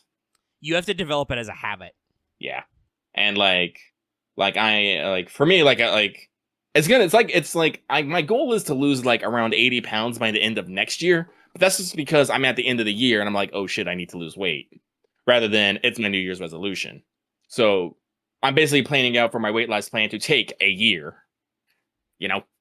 Stuff like that. It's just like same with my finances. I can't buy everything. Like I was looking at the stuff, like all my, like the upgrades that I want, like they're all going to cost me over $1,000, which I could, just whip out my credit card and be able to like cha-ching. But no, it's like better just to space out the purchases over the year. So I have figure out what bits you need sooner and then budget accordingly. Yeah. So it's all stuff like that. But unfortunately, I do believe we have talked enough about that. And we're going to... what's that Cardigan Humanity card? Being a busy adult with many adult things to do. Yes. So the next like one comes from... heard me talking about caffeine, though. I feel like a sudden wave of the tired coming over me. I'll be all right, though. I also could just be congestion because the house has been shut up because it's been fucking cold. I've been way more like suffering in my sinuses. So, all right. So this looks like the last one. Yep. That is the last one on my screen. So I think we got everybody. Yeah. Who posted it? So this last one comes from Anonymous Altruistic Amalgamation, who says, almost time for my annual Patreon subscription to renew. So, You put emojis in. That is correct. I don't know. Never gonna give you up.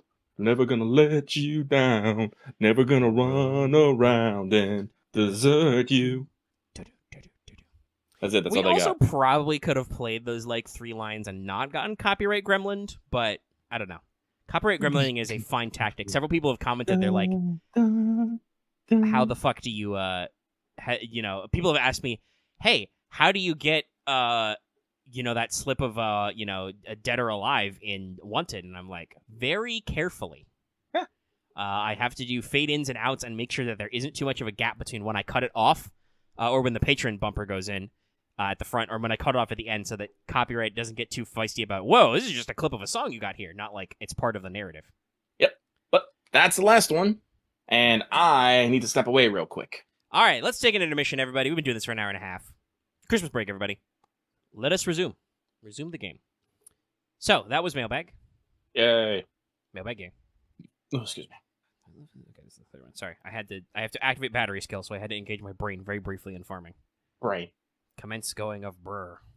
And now I have pressed all the buttons that do all the things. I will now line up all the cards that do the stuff.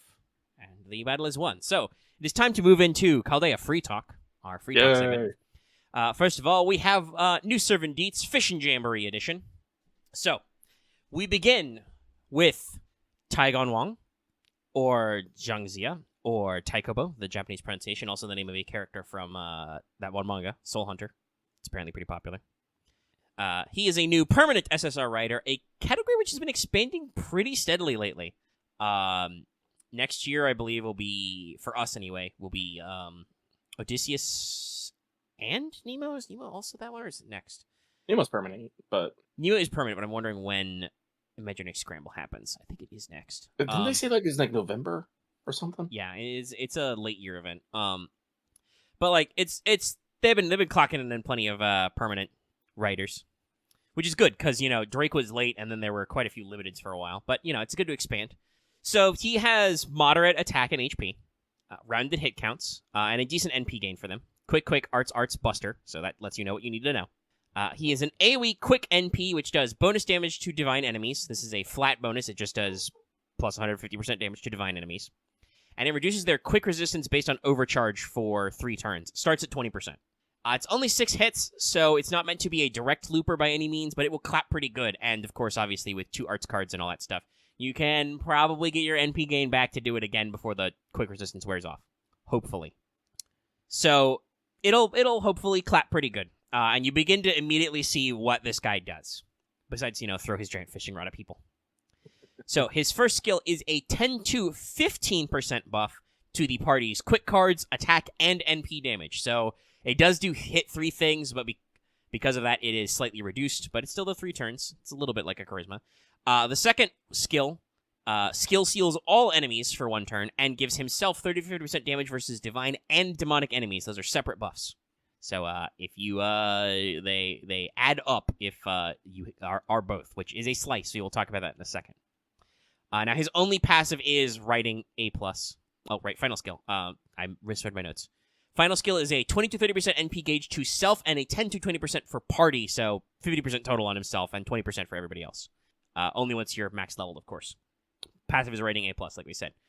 For a guy who boasts that he'd be a grand caster in his opening profile line and possibly in his summoning line, his kit doesn't really break any ground. The battery's pretty good for farming it into an NP. That's 50% on self when maxed out, and it also gives it to your team.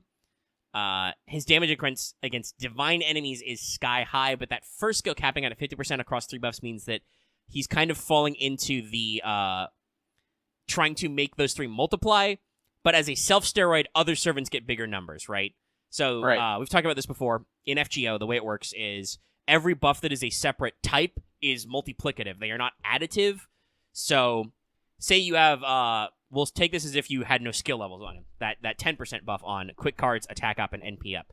That means that if you use his NP, you would get times 1.1, 10% up on the attack damage, then another times 1.1 for the quick up, and then times 1.1 for the NP damage, etc. Whereas if you just had, say, 10% attack up and 20% defense down on the enemies, that all just gets added together, because those are basically the same side, into 30%, so it would just be times 1.3 as opposed to being multiplied multiple times. So if you can have a servant who has a quick NP with his buff, like himself, you'll get more damage out of just like a 30% quick up. But that does mean that you're probably using it in either as a self-steroid or a team comp, and like I said, servants with dedicated damage steroids do more. Achilles, for instance, has, maxed out at 30% quick up for self, and then a 20% quick up, I think, on his NP based on OC. Europa also does that same thing. She has a 30% buster up on one of her skills, and then minimum 20% self up first on her NP.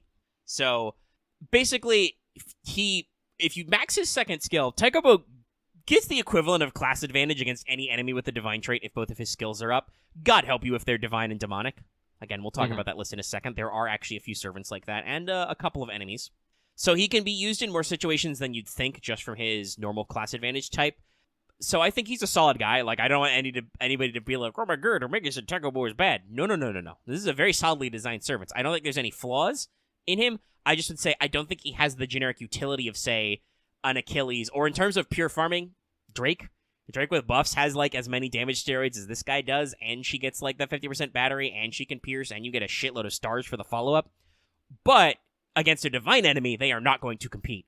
That is how trait damage works. You will not; those damage numbers will not match each other, right? So, Taikōbō has a very firm niche. It makes sense. Let's discuss his niche first, where we talk about this character a little bit. So, we actually did some research pre-mic, and if I scroll up enough, I think we have the full list. So we tracked it down. So the list of servants you can get this on is Ibuki Doji, Koyanskaya, both Shutens, Ashidomen, Summer Melt, and Summer Kama. You'll notice, barring Caster Shuten, none of those are normal class advantages. So your niche overlap is not prominent, but does exist, and will probably make up for the fact. Like, his trait damage is probably so large because a lot of those, you may have noticed, a couple of those good old divine demonic servants are assassins who he normally does not have class advantage against. Given he talks about possibly qualifying for Grandcaster, he makes that same boast. He also has a very funny line if you have Merlin. He's like, beautiful Major Flower, so good to meet you. You're a bad guy, aren't you? I'm just like, oh man, this guy does some shit. He's seen some stuff. But the actual, like, the people you're going to target are often assassins. I suspect, like, there's a meta context, not joke, but like a reference in the Tunguska event that, like, somebody fucked up his summoning so he wasn't in his most ideal class as Grandcaster, because if he was a caster, that would probably really fuck some shit up for some people. Interference and all that. Yeah. It happens often. We'll actually discuss that a little bit with Dobrynya as well. There's some... she has a profile line about some stuff, so that is... you can actually discuss why she is the way she is. So there's... I like that FGO is like, well, we don't know. We provide you three possible explanations. But that's a me thing. I really love that in writing. But so Taikōbō, he hits a general slice. Everybody knows Divine is an enormous slice. It's why Skahak is such an amazing damage-dealing servant, because of her God-slaying skill and the fact that she has a single-target quick NP. Mm-hmm. So you can use those damage multipliers on Skahak to do crazy damage, not even with class advantage. God forbid if you do have it. Obviously, being AoE, Taikōbō doesn't hit those same heights. It's still a very big boy damage bonus. Like, if you are looking at farming divine enemies, he is your guy. Honestly, if you're looking to farm casters who are demonic, that's also really good as well, because he gets 50% on that. And hey, do you hate ghosts, guys? This man is a Ghostbuster. But other than that, like I said, I don't think his kit is, like, groundbreaking or anything. He hits a niche, he hits it strong. He has a battery, which is a 50% maxed out battery on himself, which is really good for farming servants, AoE types. You don't need to worry about building up. Also, hell, you can single Scotty with him. You don't need the double Scotty system. You can have one Scotty take him to 50%, and then he takes himself the rest of the way, right? Which means you can go balls to the wall on the CE selections. But also not the flashiest. I mean, I don't know. He's only got one passive skill, which is a little weird. Like, as a writer, he doesn't even get magic resistance, despite being like a magic guy. So we do know that it is possible to unlock new passives as you complete story content. So I don't know if maybe they're hiding the really good shit for us at the end of this event. We'll see. We'll see if he gets bonkers. Rabonkulous. But I think he's pretty good, but you do not need to, like, scramble to roll him if you already have a decent farming writer. But during this event, he's going to kick ass in any future events where he's a bonus servant. So who is this man? Well, it's explained in his profile, but he was a tactician and commander during the Shang Dynasty. And specifically, he is important because he is a major character in the Investiture of the Gods, one of the major Chinese works of literature. But he specifically has a connection to Lady Daji. You know that king that Daji was the concubine of, that, like, she convinced to do all that fucked up shit with?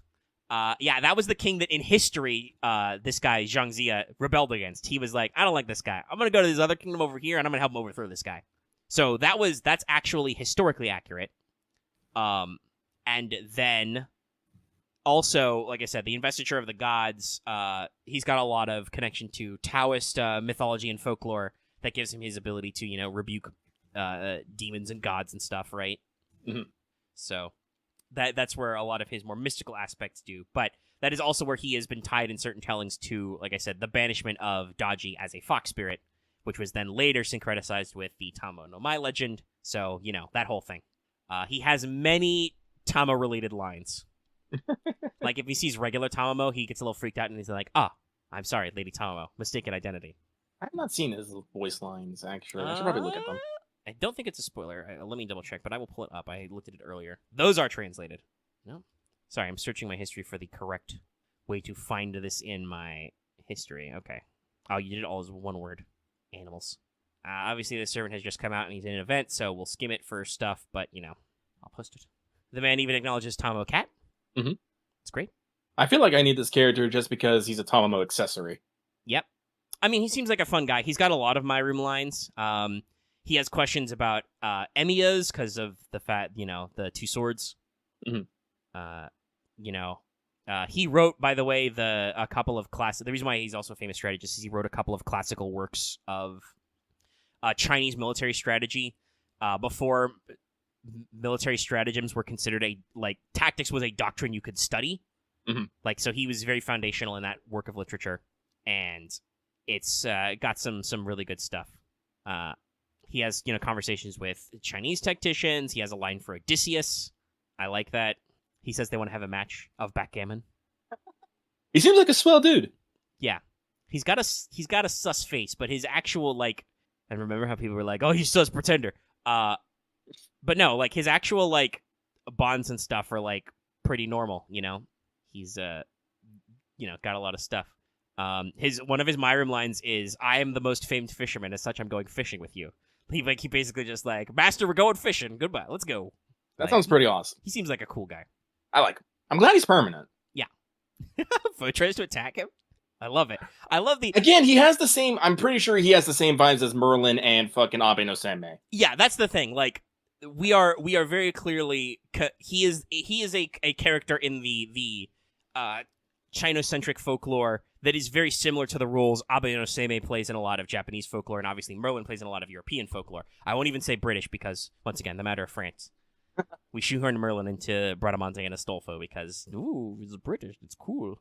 We don't really have a lot of shady wizards in Greek mythology. I was actually thinking about it. It's not really I'm trying to think. I was actually trying to think about that. If there's a witch that shows up constantly or something, I'm like, I mean, we have Hecate, who is associated strongly with witchcraft. Yeah, but Hecate's a goddess, literally goddess of magic, literally. Yeah. So yeah, she's connected to other stuff. But I mean, the thing with Greece is the complicated genealogies. We've talked before about how, hey, shocker, Kirke and Medea are interrelated, which also makes that them the actual related raid to map? other character. Sweet. Oh, we do get a map for this. Cool. Okay, well, again, let me actually read up some of these lines here real quick. Because I like this dude, and I do like his design. Honestly, I like both these servants. I'm like, nice. Yeah, so it's got a good one, and yes, I also appreciate, much like Vishret Christmas the previous year, I appreciate that this guy is a permanent addition that I do not feel the need to roll for dramatically. Since we'll just be leaving some events that are kind of a big deal, and also, New Year's still happening. So let's talk about Dobrynya Nikic, a new SR writer, our permanent SR writer, our first permanent SR writer since Astolfo. So... Well, also, I think all of them qualify for Grandcaster, is I think the link there. None of them is in that spot because of shenanigans, but here we are. So, Dobrynya has fairly low HP, but basically the highest attack out of an SR Writer you can actually obtain in JP right now. She is only a few points shy of Writer Kentoki, who is, of course, a welfare you cannot obtain anymore for now. Quick Arts, Buster. Hit counts are a little bit lower, so NP gain is higher. We have a classic Buster AoE NP right here. This deals defense ignoring damage. It burns for 1k for 3 turns and reduces the enemy's defense by 20% for 3 turns. And also has an overcharge-based Buster buff on self for 1 turn. First. So, enemies get bullied by dragons. Her first skill is a standard 1k to 3k Guts for 3 turns.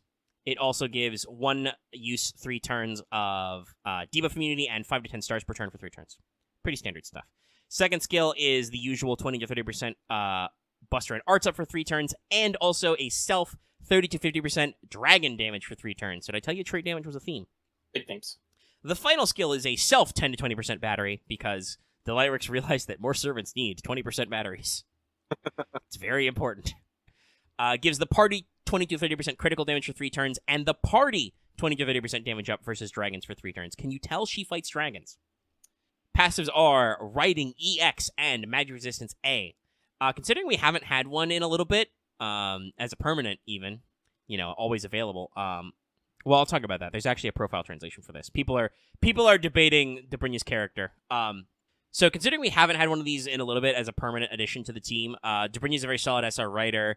Does the Arts Buster combo, has a pretty strong NP turn. You can stack self-steroids because, remember, that's 30% on the skill and then minimum 20% on the overcharge on the NP. It's 50% up by default. Has a bit of team synergy and really slaps dragons with a maximum of 80% bonus damage. You can also generate stars per turn and get slight critical support. So like I said, there's some team synergy. You have a Guts. You have a debuff immunity, even though it's limited, so that's pretty decent. A little bit of self-battery, all in all, just a very good generalist servant. It's just a little bit awkward that most dragons are, in fact, lancers or riders. The only caster servants who are also dragon are welfares. So, again, you cannot usually employ the trait damage and class affinity, but you still can get some, and that second skill gives it team-wide, so you can definitely exploit that if you're trying hard enough. So, it's not as huge of a deal. I do know that, as often happens with servants, there's a little bit of the controversy about this design, art-wise. So some people complain because this Catgirl design that the artist has done is a recurring motif of theirs. It's basically like an OC thing they have. I think it's even like a Final Fantasy OC, you know? Mm-hmm. So, like, the cat elements, I think, are possibly a little off there. But do recall that, you know, there are art directors and managers involved in this pipeline, and none of them said it was wrong. So, I do think that there's, you know, lots of fluffy stuff going on as well. But the question of why Dobrynya Nikic is female is actually open-ended. I believe this is Profile Bond 4. That's the only part of the profile I've seen translated, where it is not explicitly claimed because the actual folklore character of Dobrynya Nikic is a male knight, a male bogatyr. Though, as we discussed last time, there is apparently a term for a female wandering knight bogatyr in the Russian folklore, so it's possible. So they say that it could be like they explicitly call it Artoria. It could just be that history is wrong. They say that it could be related to Dobrynya's adventures with a witch, and so like at some point was transformed to female, or because Dobrynya married a one of those female knights. It could actually just be his wife hijacking his saint graph because he's like supposed to be like really humble and down to earth and wouldn't take the fame of being a summoned servant well, so like you know, covering for him. So like they offer you multiple explanations. It could be, you know, another character, it could be an actual explicit transformation, or it could just be a historical gender flip. Take your pick.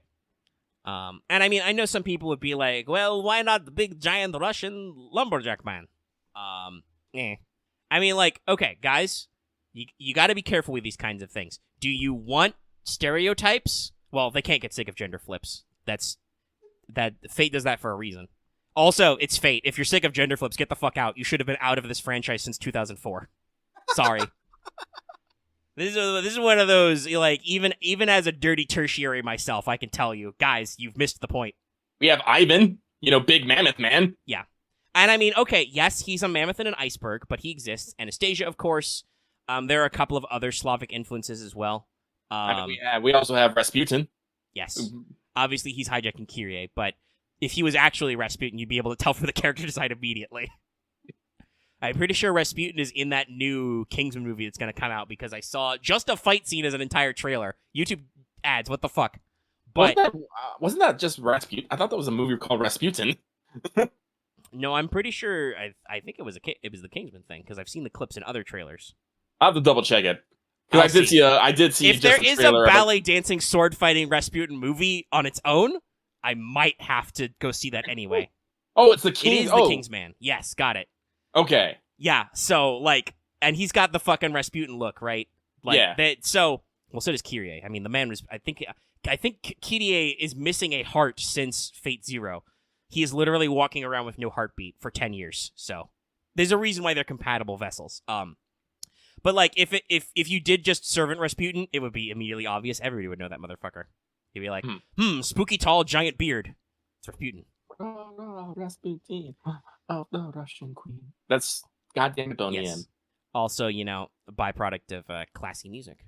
But yeah, so there is a slight skew to Russian and other Northland servants, though the Rus mythology is different than, and Slavic myths are different from Nordic myths. But there are some out there. I do also believe we actually have some. We might have some servants who are tied to the Balkans at certain points and stuff. Oh God, Kyrie with a beard. That's a real horror show. So like Lucky, we understand. We should not throw stones. But I think of this more as like the fucking it's like that first time meme, right? Or possibly that Goblin Slayer meme of you get used to it. y'all will remember if you've been with the show a while. Lucky was absolutely bamboozled by Bunyan's announcement. Yeah. We are also slightly bamboozled by how Edison works. Mm-hmm. Why is he also all the presidents? Nasu, do you not think that George Washington is not a cool enough dude? So, like, yes, this happens with Fate. Remember, while there is a research team at FGO headquarters, we know that they take funny anecdotes and they use those to make character designs more diverse, more interesting, and more weird stuff. Like, for instance, the dragon that Dobrynya rides might not actually be a dragon. They say that he could be a heroic spirit in his own right. So it might be Dobrynya Nikic's famous horse, because Slavic dragons are evil motherfuckers. That is depicted in Dobrynya's NP. Columbus is another interesting story, but at least they researched that one correctly. Like, Fate is not averse to doing weird and interesting things, and they do this to their own mythology. Fucking look at Raiko. That's not normal.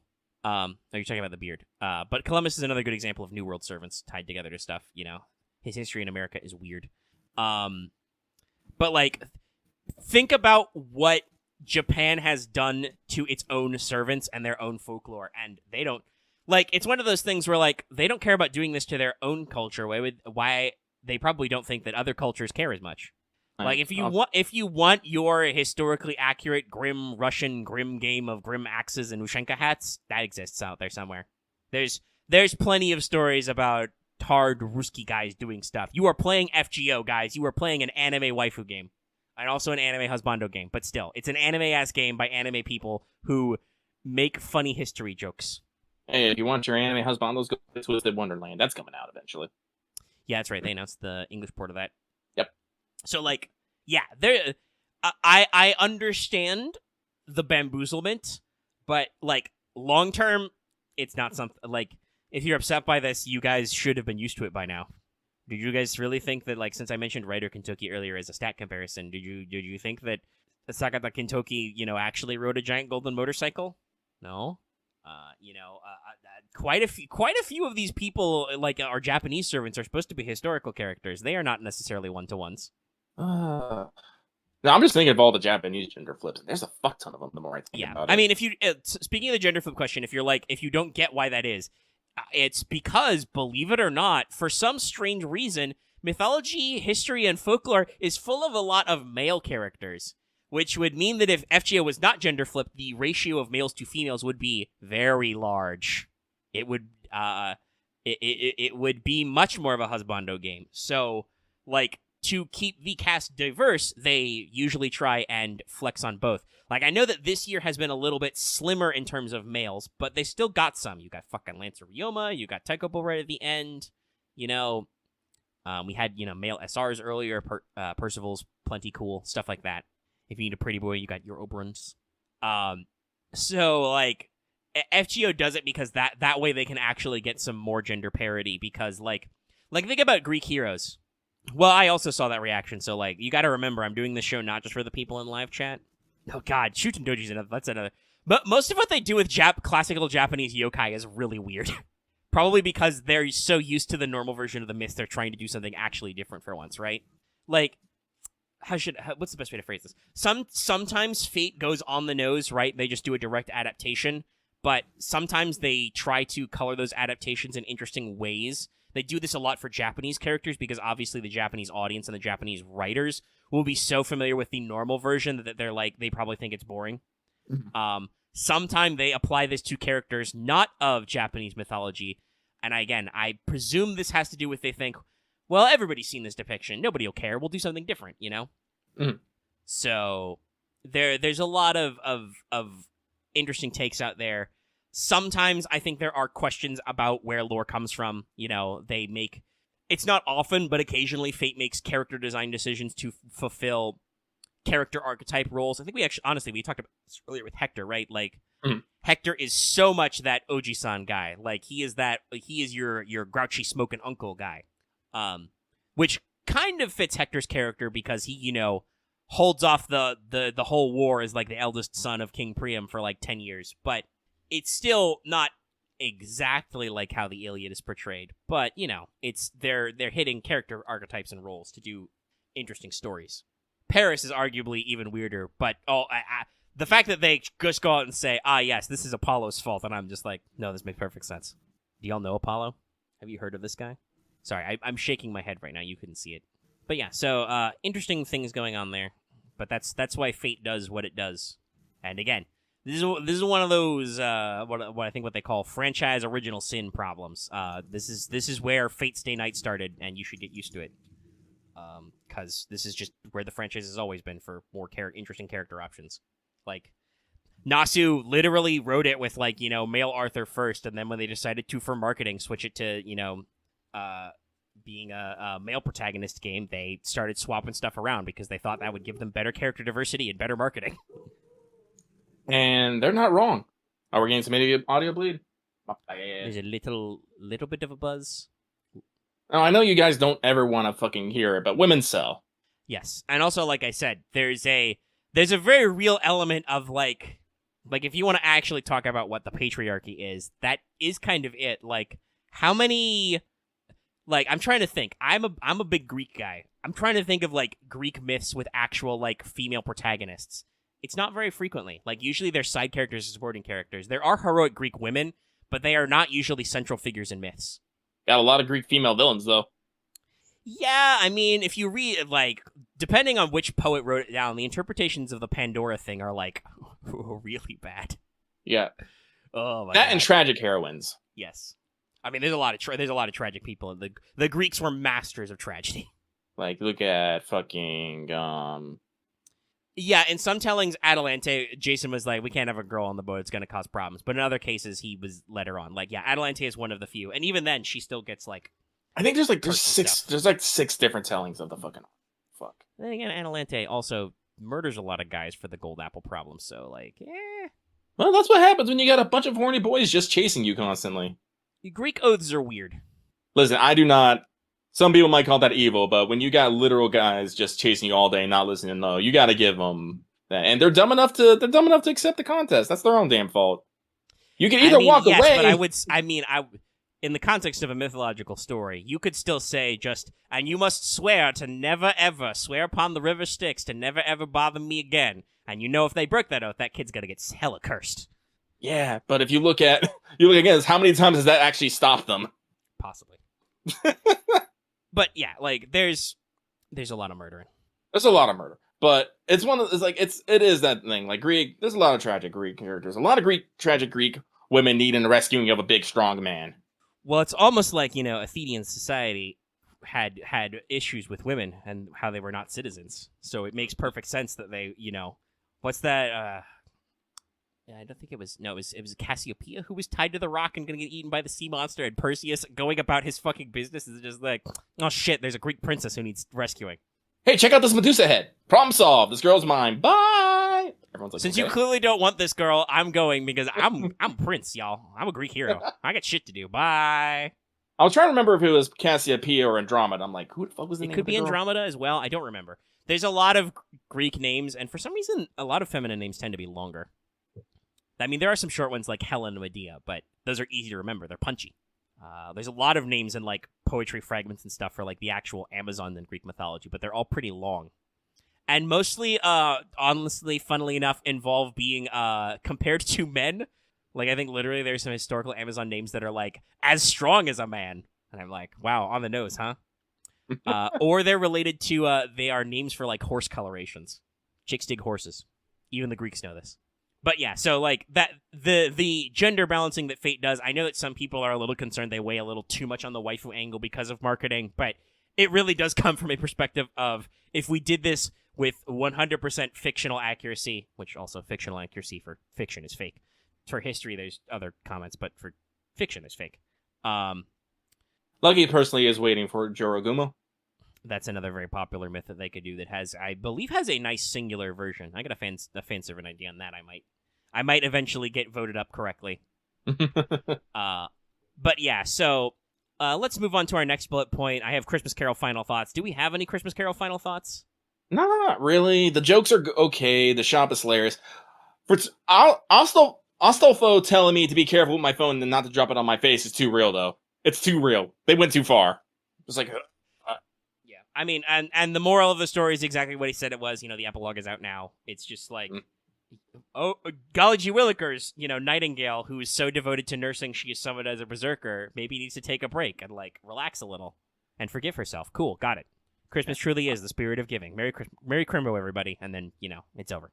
I do love the fight where you fight Astolfo, and it's just like, yeah, I can fight, I can win, then it just goes Nightingale, Archer, Astolfo, Saber, and he's like, I'm gonna lose! I'm like, this is great.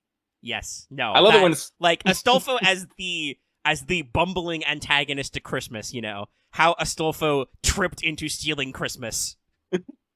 That's great. That writing is great. Because it fits the comedic characterization Astolfo has in those poems where, he's a good guy, he tries, but he ends up in a lot of, funny vignettes and stuff. But yeah. Shows about, how did I get here? This bell I was carrying was the Holy Grail the entire time. I do love the scene when they reveal it as the Holy Grail. They take off the ribbon and turn it upside down. We're like, oh. I was like, that was great. Yeah. So the event is funny and heartwarming, and it has a little bit of punchiness, but there's not much else to say about it other than that. I want to put the man who decided to make the last node Lancers in a firing line. Mm-hmm. You're killing me. You're killing me.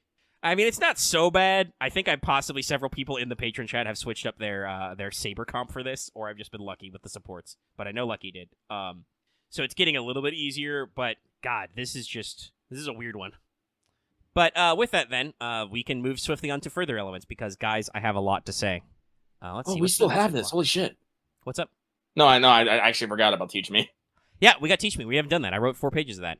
We also have Fanservant Friday as well, and we've only crossed 2 hours. I just wondering what we should do first. Fanservant or Teach Me?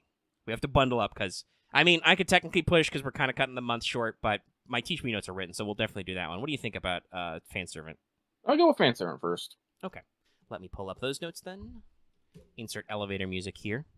It's obviously Christmas music at this time of year. End of night. So let's get that out really quick. I mean, I don't want this to go on forever because, stuff and things. But it's already well into the night of Chrimbo Eve, so where are we? Library. Pull it up. In case you forgot, our winner for this month's Patreon poll for Fanservant Friday was, speaking of Greek females, Nausicaa. And it is pronounced that way in Greek. I double-checked. Technically, Google is like Nausicaa, and I'm like, I'm not saying it that way, Google. Can't make me. But Nausicaa. So, most of y'all will probably know this character as the title character from that manga, and also that Ghibli film, Nausicaa of the Valley of the Wind, which I believe with the Japanese would almost assuredly be pronounced Nausicaa, because, S's and sh sounds. But this name was actually taken from Greek mythology. Nausicaa is a princess who appears in the Odyssey, and is one of the framing device characters. So, basically, to tell you what her involvement is in the early phases of the Odyssey, as we're retelling this, because remember, the Odyssey has a couple of cold opens, right? So, I'm trying to remember, is the opening, he's, on Calypso's island and is very sad? I mean, I'm pretty sure Odysseus is sad. Well, he's sad most of the time, but there's several times where he gets stuck on islands with people, and he's just like, oh. I think this is after that, though. The framing device is Odysseus is fucking shipwrecked again. Wait, didn't he, wash up on the island and she found him? Yes, so well, that's where her comes in. So, At the point we are in the Odyssey, it is one of the many times Odysseus is fucking shipwrecked. He's lost all his dudes, he has no boat, he is alone at sea. The literal only thing keeping him alive is the fact that he's a Billy badass, and Athena is like, I am going to put this guy home, goddammit. I'm tired of my guy constantly getting jerked around, Poseidon. And Poseidon's like, what? I didn't do nothing. And so he's going to wash ashore on the island of, is it Phaeacia? Because her people are the Phaeacians. Yeah, Phaeacians. They're the from the inhabitants of Scheria, a.k.a. Is it where modern Corfu is? Yeah, Corfu. Okay. And if you don't know, Corfu is an island in the, not the Aegean, in the Ionian Sea. So it's on the other ass side of the peninsula. That's right. This guy got so fucking lost, he is on the wrong end of Greece. But basically, Princess Nausicaa is, the daughter of the king and queen of the Phaeacians. She gets a dream. She gets a magical dreamogram from Athena, that basically tells her to go launder clothes. So, Nausicaa and her scream of attendants roll down to the beach to go wash their clothes in the river, and Odysseus is washed ashore. Odysseus, who, by the way, is naked and shipwrecked, stumbles out of the woods.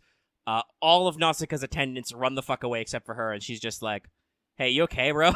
And Odysseus is like, no, I'm Odysseus, by the way. And she's like, neat. I'm going to take you to go see my dad. Here, wear this sheet, and we can't be seen together because that would be awkward. Sneak into town. He's like, cool. So Nausicaa, gives him a sheet to wear, sneaks him into town, and basically presents him to her parents. And she is in the room as Odysseus relates to her parents the entire story of the Odyssey, how we got here. After which point, by the way, the king of Phaeacia is like, man, that sucks, bro. Hey, I'm going to give you one of our magical boats, which require no crew and travel via thought. So the fact that you have no crew left, you can get home instantly. They also travel so many leagues in like an instant. So you'll get home in like a couple of days, bro. And Odysseus is like, are you sure this is going to work? Yeah, it's going to work, bro. And that's how he gets home. So there's a couple of funny anecdotes about Nausicaa because classical mythology is wild.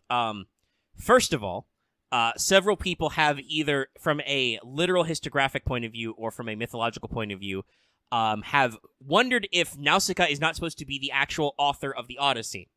Because, remember, she's in the room right there as Odysseus tells the entire thing, except for the end. Because the Odyssey is told through several framing devices. I talked about this. I'm like, I don't remember which cold open this is. So, that's an interesting fate theory we can work through. Another funny thing you guys will hear me talk about later is because in the poem The Odyssey, while they are doing laundry, Nausicaa and her gal pals are depicted as playing with a ball. This is the first mythological and historiographic, instance of ball playing. Some historical scholars of the Greek period credited Nausicaa as the inventor of ball games. Which, if that's not something you don't think fate could take and run a fucking mile with, and possibly dunk into a basketball hoop, hello? Have you met servants? Oh man, I'm just imagining Nausicaa as some sporty tomboy type. Oh yes, no, absolutely. Nausicaa has to be sporty tomboy princess. It makes sense with what we're working with here. So let me run you down these fan stats. Nausicaa, archer, because balls, right? Balls. Throwing projectiles, clearly an archer. Neutral good.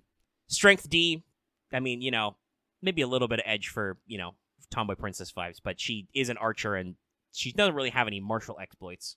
It's mostly lots of interesting stuff going on. Endurance C, agility A, archers are fast, yo. Magic power B, luck B, NPC. Class skills, independent action C, magic resistance C, and I also added a writing C because of some other stuff going on there. So first personal skill is divine guidance, which I ranked at C. This is a limited form of clairvoyance. Basically, this is the reference to the fact that Athena sent her a dream message, a dreamogram, to be like, you will go to the Dagobah system. Wait. So as a servant, Nausicaa might occasionally have a keen premonition about the right course of action, but also she uses it just like normal servants use their clairvoyant skill to predict ranged movements and objects to shoot better, to shoot balls better, shoot the b-ball. Also got golden rule body B. I'm sorry, I'm just thinking about that now. So basically, when she throws a ball, she gets the dotted line projection system. Yes, basically. I mean, that's how servants with archers. That's why so many archers have clairvoyance. They're not actually. It's not actually to predict the future. That's only at extremely high levels. It's mostly just so they can shoot better. But yes, golden rule body B. They're really having a perfect goddess-like body, which doesn't change. So in the poem, Nausicaa is described as being the most beautiful woman on her island. And her appearance is compared with another goddess of shooting things. She was said to be compared to the goddess Artemis. So I'm not thinking Artemis face or anything, but pretty level. Also got her associated with divinity. So, there are definitely some pretty ladies in the Greek mythology. Final skill, throw, ball, EX. Because throw dagger is a skill. And it's EX because it is unquantifiable. So basically, this is the description of this skill is the same note I got. It's Nausicaa is one of the first literary characters who is ever depicted as playing games with a ball. Some historians labeled her as the inventor of ball games. Yeah, that's the thing about Artemis is Artemis doesn't usually get jealous of her good looks. She lives in the woods with a bunch of other women. I don't think she cares. She's got other things to do. It involves hunting. That's probably why Nausicaa never really actually had anything bad happen. She just kind of lived her life. Yeah. And the dream message she got from the call she got from a goddess was basically like, "Yo, I need you to go bail my guy out of the ocean." Like it was the mythological equivalent of a AAA call. This man Like needs a boat. honestly, now that I think about it, she was it's like she didn't fall in love with the dude. She didn't try to go run off with him. It's like, yeah. I mean, like no. some versions and some historians try to be like, the young princess was clearly smitten by the hero Odysseus who showed up naked. But as we all know, Odysseus has to get home and fuck his wife. So nothing happened between them. Like I said, that's only in some interpretations. But basically, the throw ball skill means that because she's labeled as the inventor of ball games, she has an instinctive knowledge of all ball games. She is highly skilled at all of them, and she can turn a simple ball into a weapon. So as a servant, she has encyclopedic knowledge of anything that can be described as a ball game. Volleyball, she knows how to do that. Basketball, got it. Gridiron football, got it. Soccer, yes. If it involves a ball, she knows how to do it because, like I said, some people were lunatic enough. I mean, this is how mythology goes, right? Is a character does the thing first, so you're like, well, they invented it. So, yeah, like I said, I'm imagining, sporty tomboy princess, all of the animations would be shit like, soccer ball kicks, b-ball dribbles, and shots, No, like, Odysseus definitely fucks throughout the Odyssey, but that's because beautiful women, usually witches, trap him on islands, don't let him go until they bang. Yeah. In one case, a goddess, like I said, the sea goddess Calypso literally, like, ties him into her Love Shack island, and he's like, well, there's literally nothing I can do about this until Olympus intercedes on my behalf, so I'm going to very sourly sip Mai Tais on the beach and bang. Because I literally can't do anything else. I'm just imagining Odysseus on the beach in a straw hat, glasses, sipping just so angrily on some sort of fruity angrily drink. sipping a fucking beach drink. 1 margarita, 2 margarita. Calypso's just sunbathing in a bikini next to him. So great. Like, Hermes comes down for a visit because he's Odysseus' divine ancestor, and he's just like, "Yo, when am I getting the fuck out of here, man?" But those are just skills. Let's talk about noble phantasms. Because I got a couple here, which are interesting. Yeah, like that. Oh, we have a Chaldea sports brand. Oh, the memes. Who's that in the back? Is that Lubu? I think that's Lubu. Damn, he looks crazier than usual. Sorry, somebody is posted. It's a sports manga. Everyone's doing weird shit. True. Like, we do have, Bart glowing with a blue aura and Ashvathaman doing a fucking fiery chaos dunk. So, Noble Phantasms. 2. I'll bring up the first one. This is, I called it Feishan Geraki, to the furthest of any place. This is a B+ rank Noble Phantasm, anti-personnel.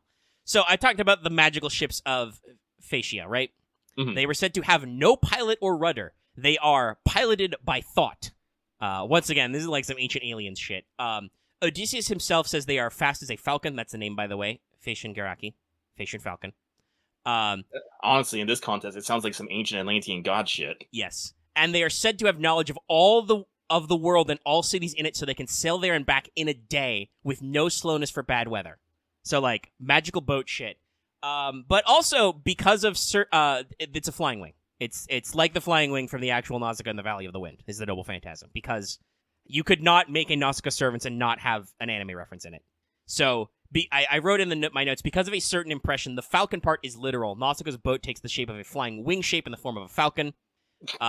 She can fly faster than horses with just a thought. It has no weapons, but she can launch attacks from it, and it's fast enough she can physically strike an enemy with it. So, basically, she has a flying wing glider. It's magic and powered by thought. She can fly around on it.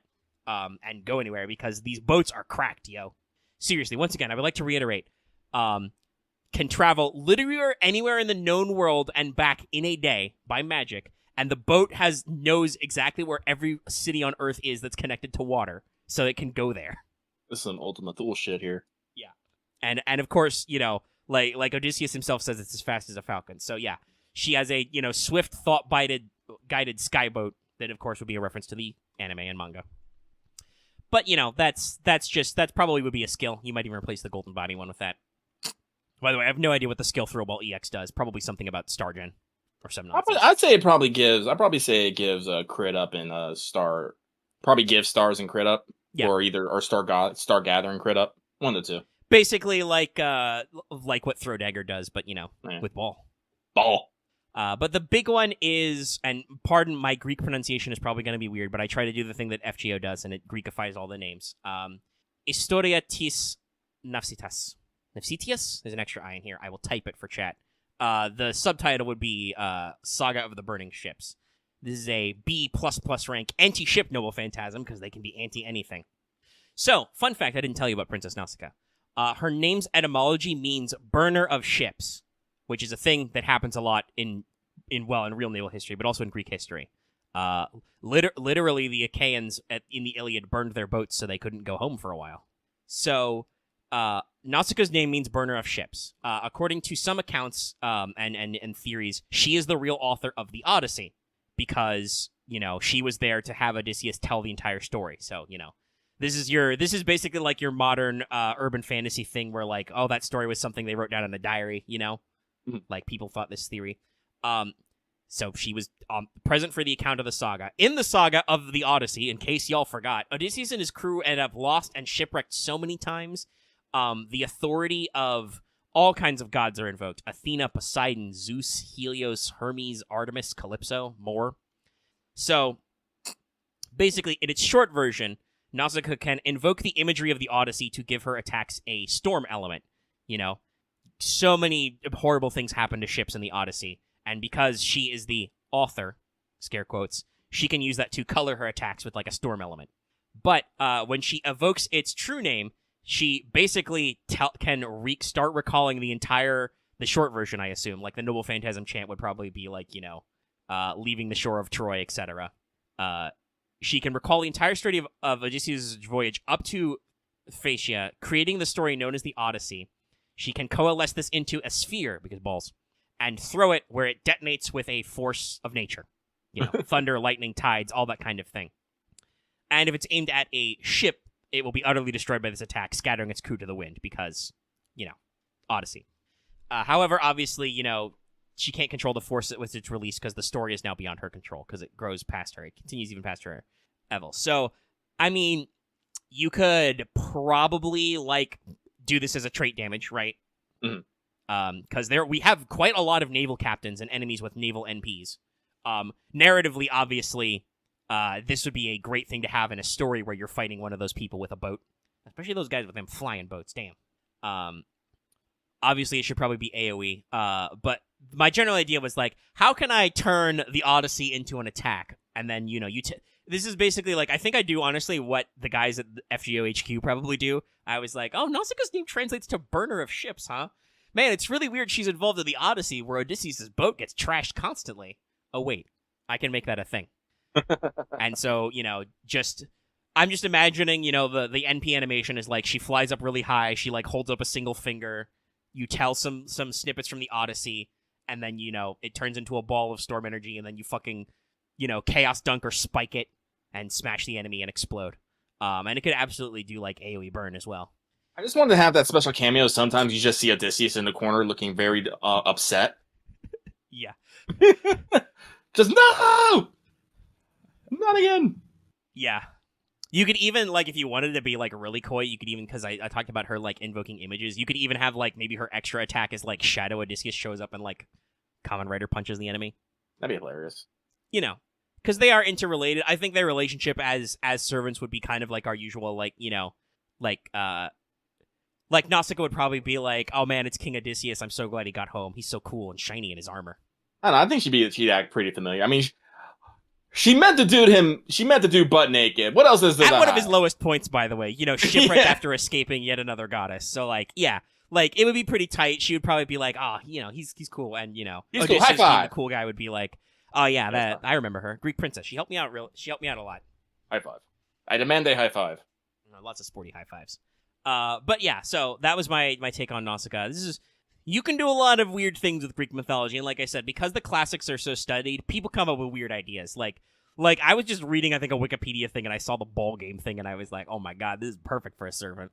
This is so dumb, but is historically sourced people actually thought this and wrote it down because Greek historians were weirdos. Yes, you see, in the Odyssey, Princess Nausicaa is the first character we ever see written down playing with a ball. Therefore, she must have invented the game of ball. Okay, all right, sure. Why not? I mean, until you can prove it otherwise, I can't really say anything, I guess. Yeah. I also have in my notes, like, obviously attacked with ball, but, you know, you could probably go with, again, you know, calling from the actual animated manga. Maybe a short sword as well for other stuff, like, at least as part of the design and maybe attack animations. It's not like archers have to be exclusively ranged. Looking at you, Ryan. But the majority of the attacks, like I said, are absolutely just like, you know, like a volleyball spike, a soccer kick, you know, a b-ball dunk, maybe like, you know, baseball type pitching. You could get a lot of sports jokes and references out there. And we have some, you know, we have sporty festivals and stuff and athletes. You know, it could be interesting, I think. And that was my notes on that. I hope you enjoyed it. I don't know exactly what next month's theme is, and it'll be a little hot minute before it gets out there, but I'm definitely thinking of doing some, you know, keeping with some wintry themes, but also maybe because of that Tunguska thing, maybe trying to find a couple of them more, like I said, Slavic-influenced ideas I've got rolling around, because I got a couple. How are we doing, Odessa? Are we okay? Recording seems... Okay, it's leveled out. It was, like, out of sync for a second, but it seems to have lined back up. Okay, we're not lagging. We're good. But otherwise, I think it's time to move on because we've been going for 2.5 hours, and I have many notes. I have notes. Very many. Guys, did you know Fate continuity fucking wild? If you mean wild, you actually mean bullshit, then yes. Also true, guys. Also, hey, guess what? You know what's also nuts? Fighting game stories. Oh, it took me forever to actually parse out Guilty Gear. I don't want to deal with Melty Blood that's based off of Fate. I really don't. Oh, I mean, I make a reference. I used to be a big Soul Calibur guy. That was always wild when a new Soul Calibur was announced. And we were like, okay, so what storylines were canon? Who got Soul Edge this time? So yeah, get ready. Also, like honestly, if you think about it, like as a sub franchise, Melty Blood's pretty big. So let's talk about it. It's time for Teach Me Omega-Sensei. We're going to teach you about the Melty Blood franchise, if you are not familiar, and about Sion's character in particular, as she is a major FGO character who, honestly, I think there's a lot of, like, the subtleties of her character are lost if you don't understand her connection with Melty Blood. Because I didn't really understand a lot about Melty Blood, and I stumbled into some subtle stuff while writing these notes. So let us begin. Melty Blood is a series of 2D fighting games produced by Type Moon and developer French Bread. It contains the following titles. The original Melty Blood, just called Melty Blood, released on PC in 2002. This is about a year after the original Tsukihime, I believe. I believe that was 01. So, next was Melty Blood React. Also, yes, just like fighting games, these all have dumb names. Melty Blood Re-Act, all in capitals. An expansion which rebalanced characters, added new gameplay and mechanics, and it was released on PC in 04. Next is Melty Blood Act Cadenza, was released to arcade machines in 05, so this was the first actual, like, in arcades version of the game, and had a PS2 port in 06. It removed all VN-style storytelling for pure arcade mode dialogue, so, you know, fighting dialogue and sequences between fights. Had a series of numerous gameplay revamps, and also has, like, 4 versions worth of enhancements and features. The days before internet patches. And also, you know, just updates to arcade games. How many versions of Street Fighter are there? Oh, God, I don't want to think about it. And then Melty Blood Actress, again, is the 4th and final game in the original Melty Blood continuity. It was released on arcade machines in 08, had a PS2 port in 09. I do believe this was all just in Japan. And it got a Steam port in 2016. It had been on PC since 2011, but the Steam release was a really big one. That was produced by Arc System Works as well. And like Act Cadenza, it has a boatload of upgraded versions. I should also note this is an actual sequel. It furthers story content from the Melty Bloods before it. And now, of course, we also have, putting this in the recent continuity, we have Type Lumina, a multi-platform release in 2021. Type Lumina was pitched as early as 2010 as the HD remake of the original. So, as usual, long project times on these. But it had to be delayed for Type Moon and French Bread to work on their own separate titles before being brought out to match the Tsukihime remake. Specifically, French Bread wanted to work on their standalone fighting game title. What is that? I got it in my notes because it's relevant. It was Under Night in Birth. And Type Moon was working on the visual novel version of Mahoyo. So they were both busy. So, unlike the others in the series, Type Lumina is in the remakes timeline and is actually a prequel. It happens about a month, I think, before the remake timeline actually occurs, and it does not yet have Sion on their roster, so we won't be talking about it too much. They do have, I believe, 4 DLC characters, only one of which is announced, so we could have a cameo, but timeline-wise, I think they may be waiting for like a sequel to Type Lumina after both halves of the remake come out to actually like HD remaster Melty Blood or whatever, right? Right. So, as I said earlier, the original Melty Blood is a sequel to Tsukihime. It takes place about a year after the events of the canceled Satsuki route.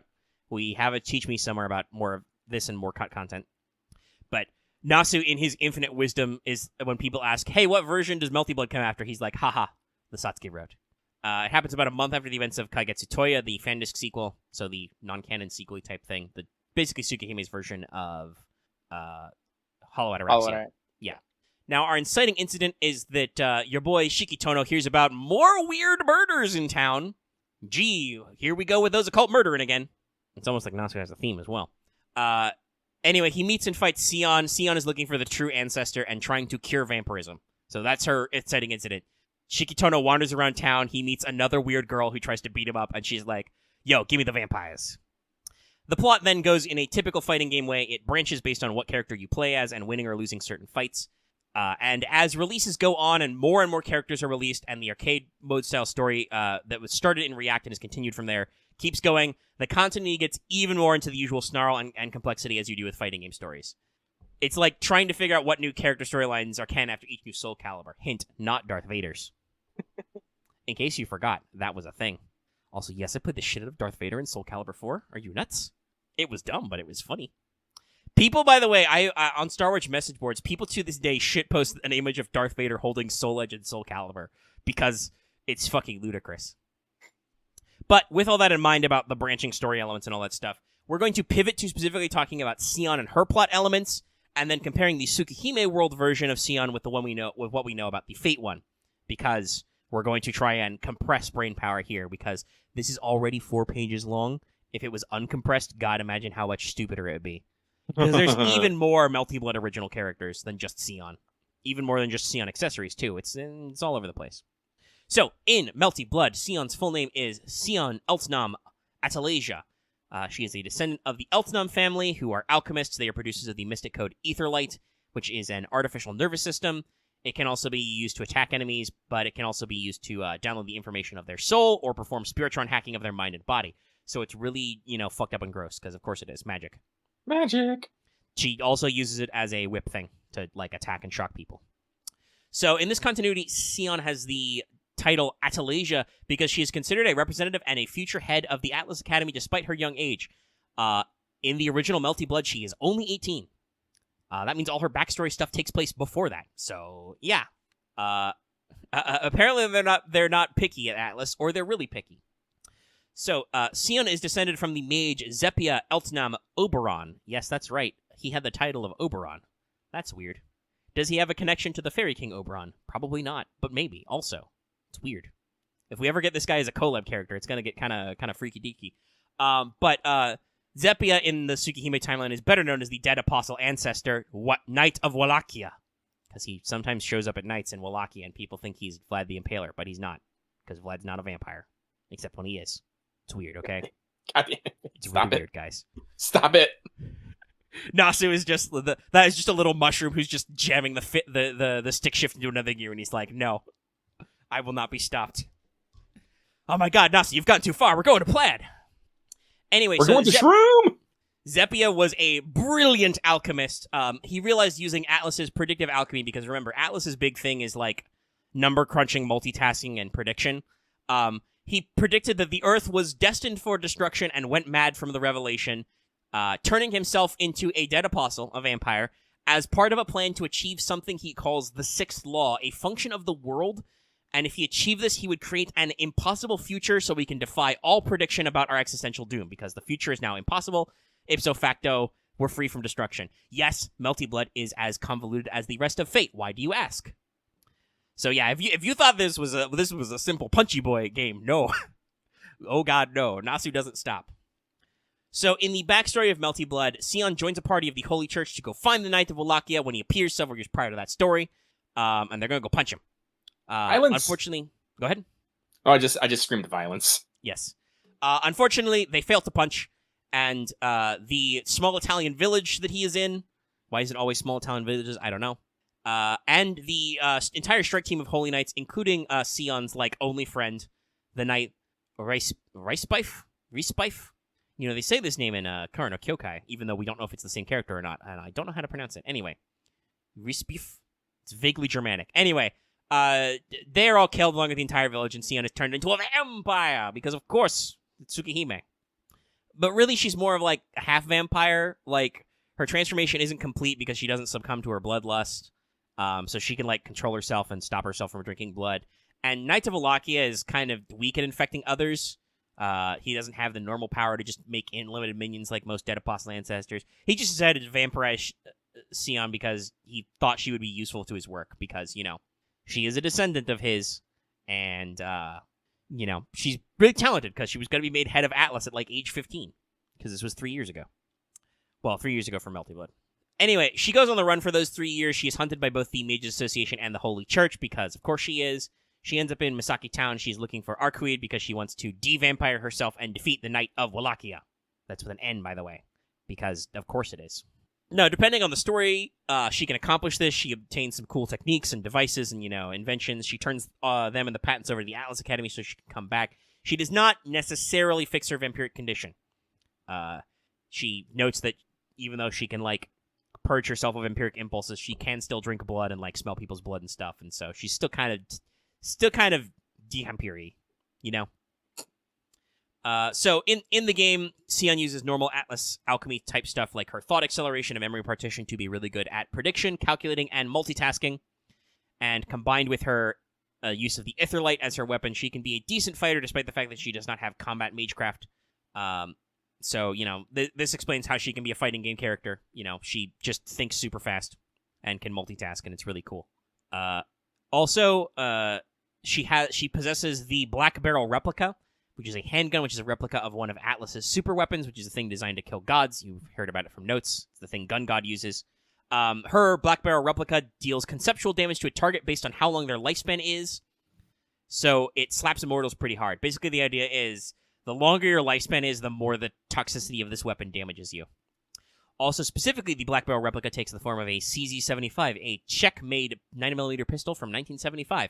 Why does this information exist? I do not know, but now you do.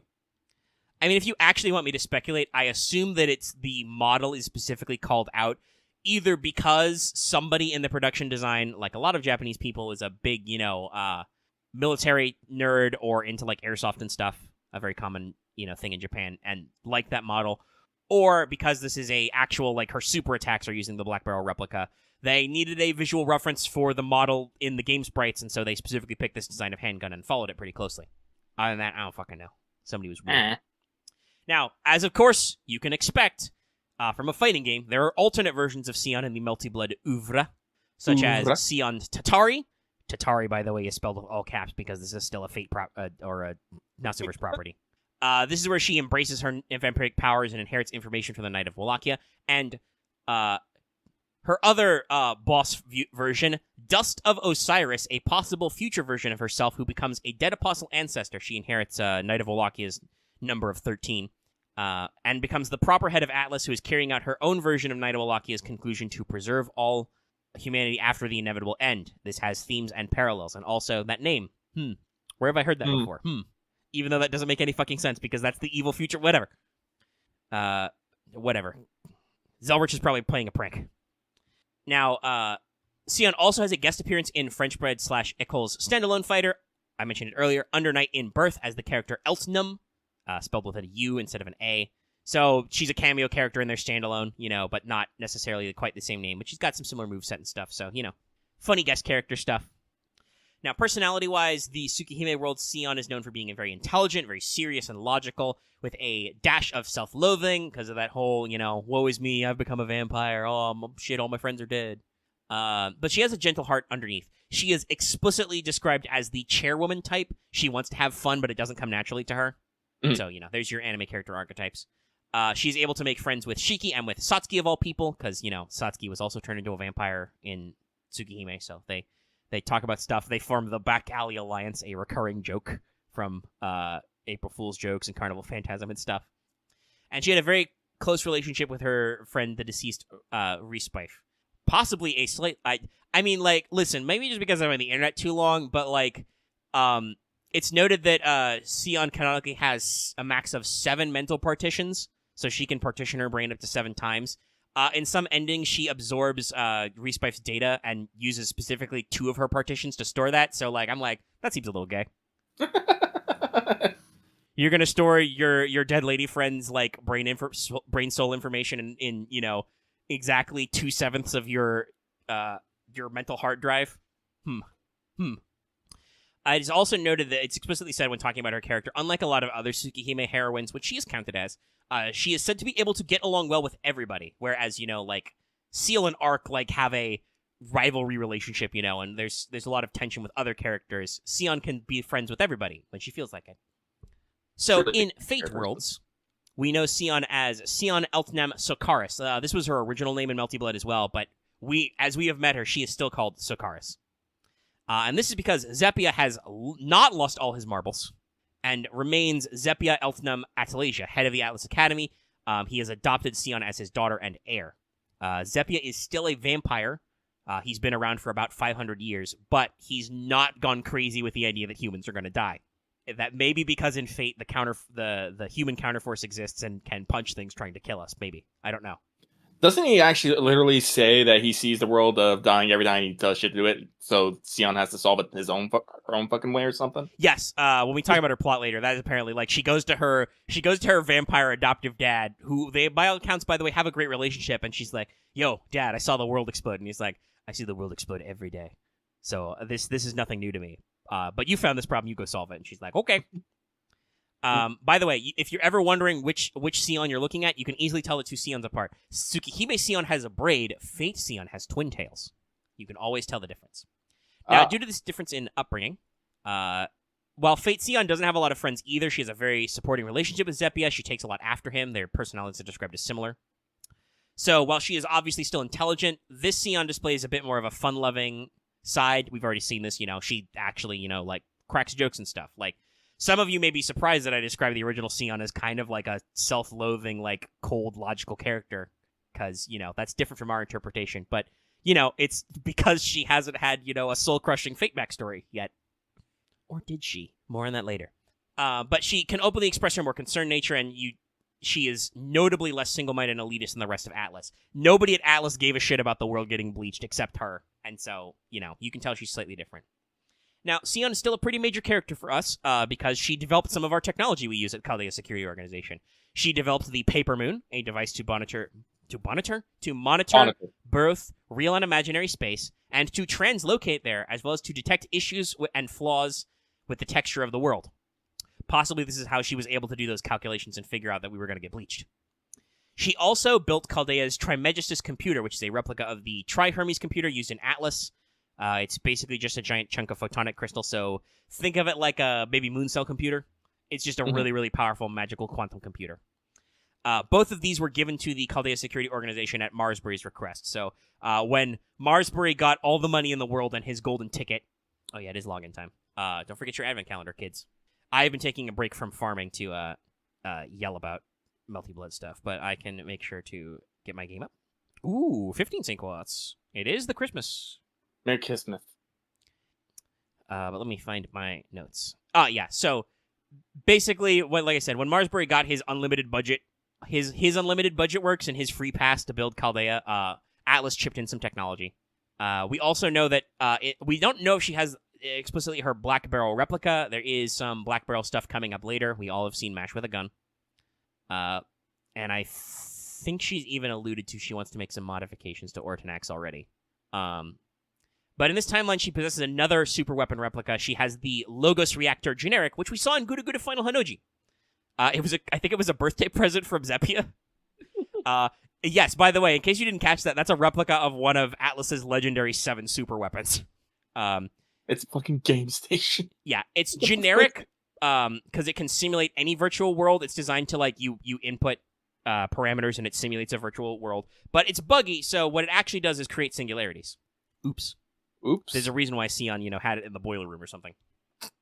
Someone Yes, put it somebody accidentally programmed Nobunaga's ambition into the world simulator, and they got a problem.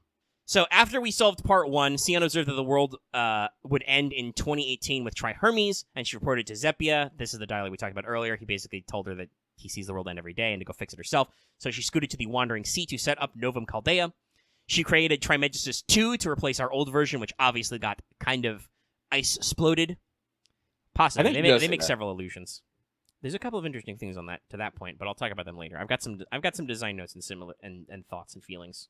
But yeah, so she builds Trimegistus 2 to replace the old one because all of our old shit got ice-sploded by Anastasia in the Lost Belt prologue. Sion correctly predicts that we'll be able to use her paper moon to escape. She built it, of course she would. So she sends out a signal for us to rendezvous with her, and then she uses a bootleg copy of the Fate system to summon the captain as a servant to aid her. Because all's fair in tech development, right, guys? Mm-hmm. What's that? I will close so I can properly log in. You guys have my tech. Well, I will take your tech. And at this point, we've basically caught up to Sion in the FGO continuity. I won't recap story stuff. You can recap for yourself. But basically, Sion becomes another recurring element of our tech team. She specializes in computing and Spiritron hacking. She is one of our mainline logistical supports. And Da Vinci, kind of similar to how we use Holmes, Da Vinci kind of becomes one of our, field technicians. She's constantly out in the field with a shadow border. Sion is always staying back at base to do stuff. Because I do not think she has the same capabilities she does as a fighting game character. Right? It doesn't seem like she was, traveling around during the battles using weird-ass magic ability. It sounds like she was more holed up in the lab most of the time, building shit. Mm-hmm.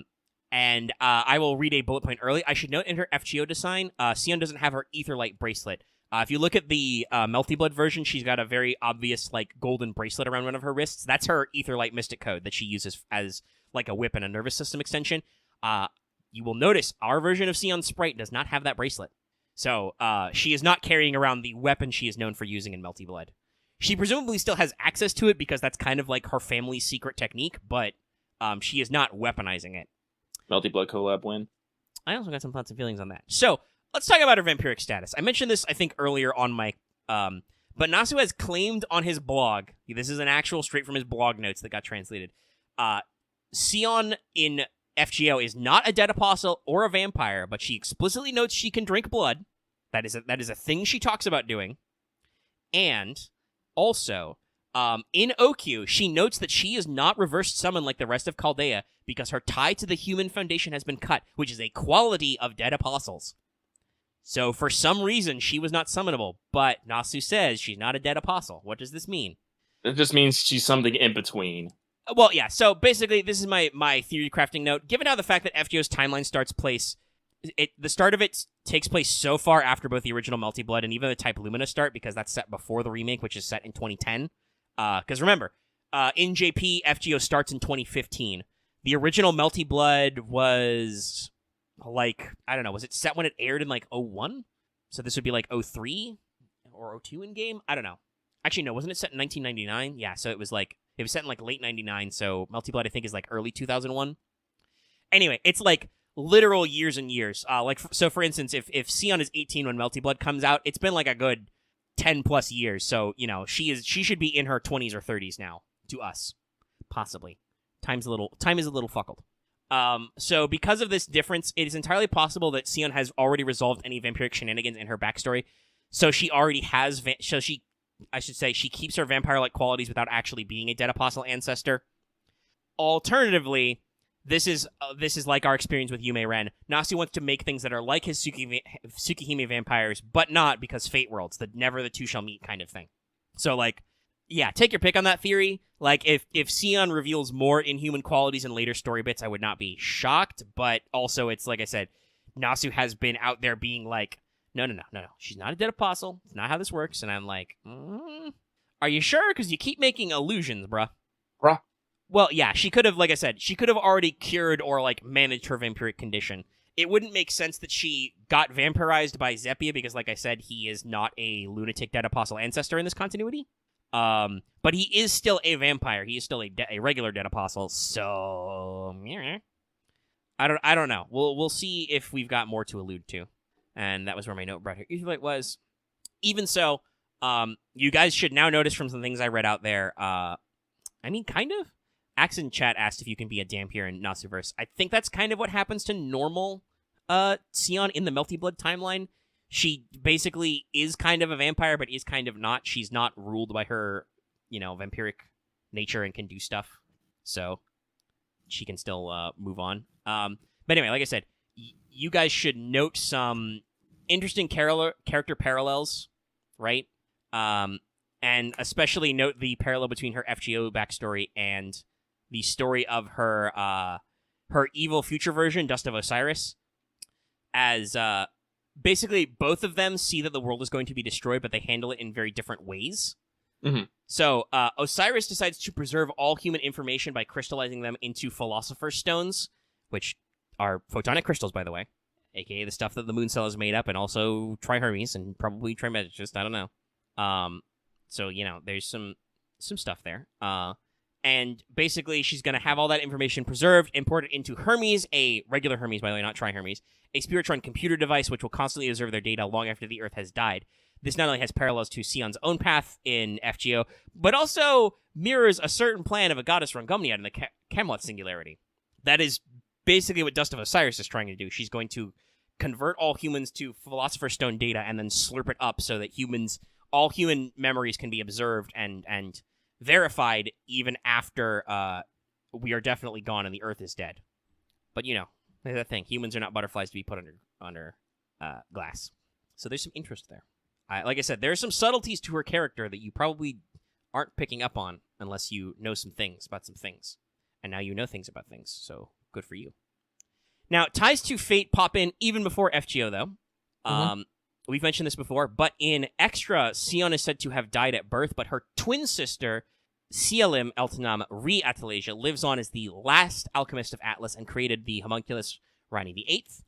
Mm-hmm. Rani has a heart of Etherlight and has the core based on Hermes' computer inside her, and possesses a mystic code she developed called the Dust of Osiris, even though that makes no fucking sense in the continuity. Sion died at birth. How can you know about Dust of Osiris? It's in the blood, I guess. That, or the way I put it was, perhaps CLM or Rani use their massive computational powers to see an alternate timeline. You never know with these things. Let's see, where's next? So I just continued then. It's unknown if CLM exists in either the Melty Blood or FGO timelines. It may just be a case where their fate is flipped, so CLM dies at birth. She's supposed to be pretty fragile. I don't know how fragile Sion is, but she gets vampirized at a young age, so... If you're playing our how to identify Sion and Sion accessories, you can always identify CLM because even though she's Sion's twin, she has a single ponytail, not twin tails, and glasses. Because we have art of her, so you can tell them apart. And I will say, the future remains open for Sion's character. She is a major FGO character we're following now. She has yet to make an appearance in Type Lumina, despite the fact that Nasu said that her story would continue as long as the fan wants it, and she is that's her headline series. She is considered the Melty Blood heroine.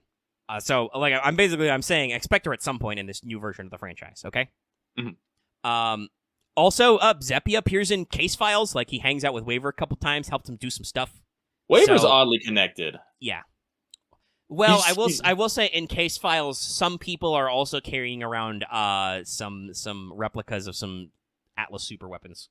So, Atlas tech is in the field. But also apparently canonically in the Fate version of Zeppia, he doesn't work out of his office. He just wanders around the world and uses some kind of magical power to constantly be in contact with Atlas, so he never has to be home on the job. He can just fuck around, and I think he meets a Waver in Gray in a cemetery, just because he can. What's up, nerd? Let's be friends. Yeah, so it's entirely possible. Remember, since Adventures of El Meloy is ongoing, and I do believe is tackling an Atlas-related story, it's entirely possible that Sion could show up in that. This would be a few years after Melty Blood was supposed to have happened, so she should be in her early 20s. So, you never know. Given her current status, though, I do not think Sion, as she is, will be a playable character in FGO, since she firmly falls into the master. I should stop doing alliteration in my notes because it's hard to read fast. Sounds cool, though. She's basically a master character. She has a servant. We know her servant. It's the captain, Captain Nemo. She doesn't really seem to display a lot of combat potential, though. I don't know. Even our good boy Gordolf can golf punch. Like I don't like honestly I don't know about that master candidate. Remember, Yume Rin was a master candidate. Well, that's true, but she also, you know, has weird things going on behind the scenes. She was a historical character who lived to the present, whereas Sion is definitely modern. That yes, said, I know, but if we're talking about, again, apparently the way you're spinning this is Sion has already had a protagonist arc. Well, I'm just saying that's already possible. We have not elaborated on that, but just given the fact that FGO is so far down the timeline, it's entirely possible that she has previous adventures that we do not know. I would say that Sion would not be the same caliber of entity as Yume Ren. Remember, she is an elemental, you know, a nature spirit, so she has a more direct line. That said, my point was going to be, if we get a Melty Blood sorry, been talking for a while. If we get a Melty Blood collab, don't be shocked if an alternate version of herself shows up. That's like a thing already in the Melty Blood story. So, like, I don't know if our Sion would be playable, much of the same way, like, I don't expect, you know, Gordolf to turn into a servant, right? But a Sion could certainly be playable because that's a thing. She already has alternate timeline versions of herself and shit. So, like, we could absolutely, like, run into a different Sion in a context. Listen, I'm not going to be surprised if Sion finds some way to basically plug herself into some sort of saint graph or servant profile. Just saying. I mean, also, we could do she could do a story upgrade and actually get access to her ether light. I don't think so, though, because Atlas is currently exploded. But you never know with singularities. We could do other things. I do actually believe that I think the Tunguska event is, like, even more elaborating, because I read a note about her on the Type Moon wiki today that talked about, like, apparently the Wandering Sea let her set up for a year as payment for a contract, and this was sourced to the opening of Tunguska Sanctuary. So I'm like, whoa, okay. So we might actually be getting, like, even more Sion lore as we continue to go on. So, like I said, the ball is rolling. If Sion were to be promoted to playable, as they say, I expect it would have to be an alternate version, or it would have to be, like you said, it would have to be almost like how Waver worked in the Fate Zero event, where, like, actual historical Waver figured out how to summon. Zhuge Lang. I had to think of his name for all. Hey, how to summon Big Z into himself. So, like, I think she would have to obtain alternate timeline knowledge, but that's not that weird in Fate. I've already talked about how several times we have had cross continuity references, right? Right. Like, one of our Mystic Code abilities is the Dust of Osiris. Obviously that is based off of Reni the Eighth's version, because that was like a protective spell to keep Pashalit from just killing you in CCC. But hey, that also doesn't make any fucking sense in FGO, because CCC takes place in 2035. What is time? Which direction does time go? I don't fucking know anymore. Like, Fate is just full of references. It doesn't matter which direction they go in time or space. They just happen, okay? Space time. References just happen. But yeah, that's all I got. Hopefully you now understand the context of Sion character in FGO better. Like I said, I think there's some real parallels. This whole, like, she saw the end of the world and decided to do something about it, and that something was, you know, help a brother out rather than, like, you know, eat the world. I think it's interesting. And as of the time I'm recording this, y'all can get Melty Blood Actress Again Current Code, which is the latest version of the game that includes Sion. Also, yes, that is the entire title, on Steam for like $5 until the winter sale ends, which is like the 5th of January. So, you know, if you want to get some, you want to see what Sion is like, $5. Check it out. It's on Steam. And like I said, I genuinely don't know if she's going to be in Type Lumina, or if they're going to release a sequel, an actual Melty Blood remake after the Tsukihime remake is complete. It is a little weird she's not in it, because, like, she really is the mainliner character of Melty Blood. She's on the cover. She's part of the inciting incident. It's kind of about her and her relationships with people. So it's interesting they reuse the name. So we'll see. Cameo characters and collabs is always a really interesting proposition, right? Mm-hmm. Like, thinking about, like, some of the other collab characters we've had who are just themselves, right? Like Welfare Shiki, like Fujino, right? Mm-hmm. They're just thems. I could easily see, like, if she wasn't already a character we met, I could absolutely see Sion as, like, a Welfare, right? Mm-hmm. But since we know her, there would have to be some story justification for how she obtained the powers we do not see her display. I don't want to say that there's no reason we couldn't see those. Again, she's a fighting game character. There are literally alternate versions of her, like as an evil boss and as like, angry mode and all that other nonsense you get with this stuff. Mm-hmm. Like fighting game bullshit in addition to Fate bullshit. So there's a lot of possibility here. I think the main thing I'm gonna think is like don't expect. I don't think Sion's has shown all her cards yet. That I think we can definitely say is true. Remember, this is the chick who, like I said, she has a handgun copy of the Black Barrel, a weapon Atlas created to destroy gods, or at least entities that are made of pure ether. So, like I said, Sion is definitely still smart. She's still a genius. She probably has the qualifications to head Atlas. It's just that the current head isn't dead or crazy yet. So, but even though she's his descendant, he adopted her like a daughter. So, there's obviously some stuff going on there. The idea of has she shown us all her cards yet? Probably not. No. I mean, this woman, hacked into our data files and was like, "Ooh, heroic spirit summoning. I bet I can do that," and then just bootlegged it.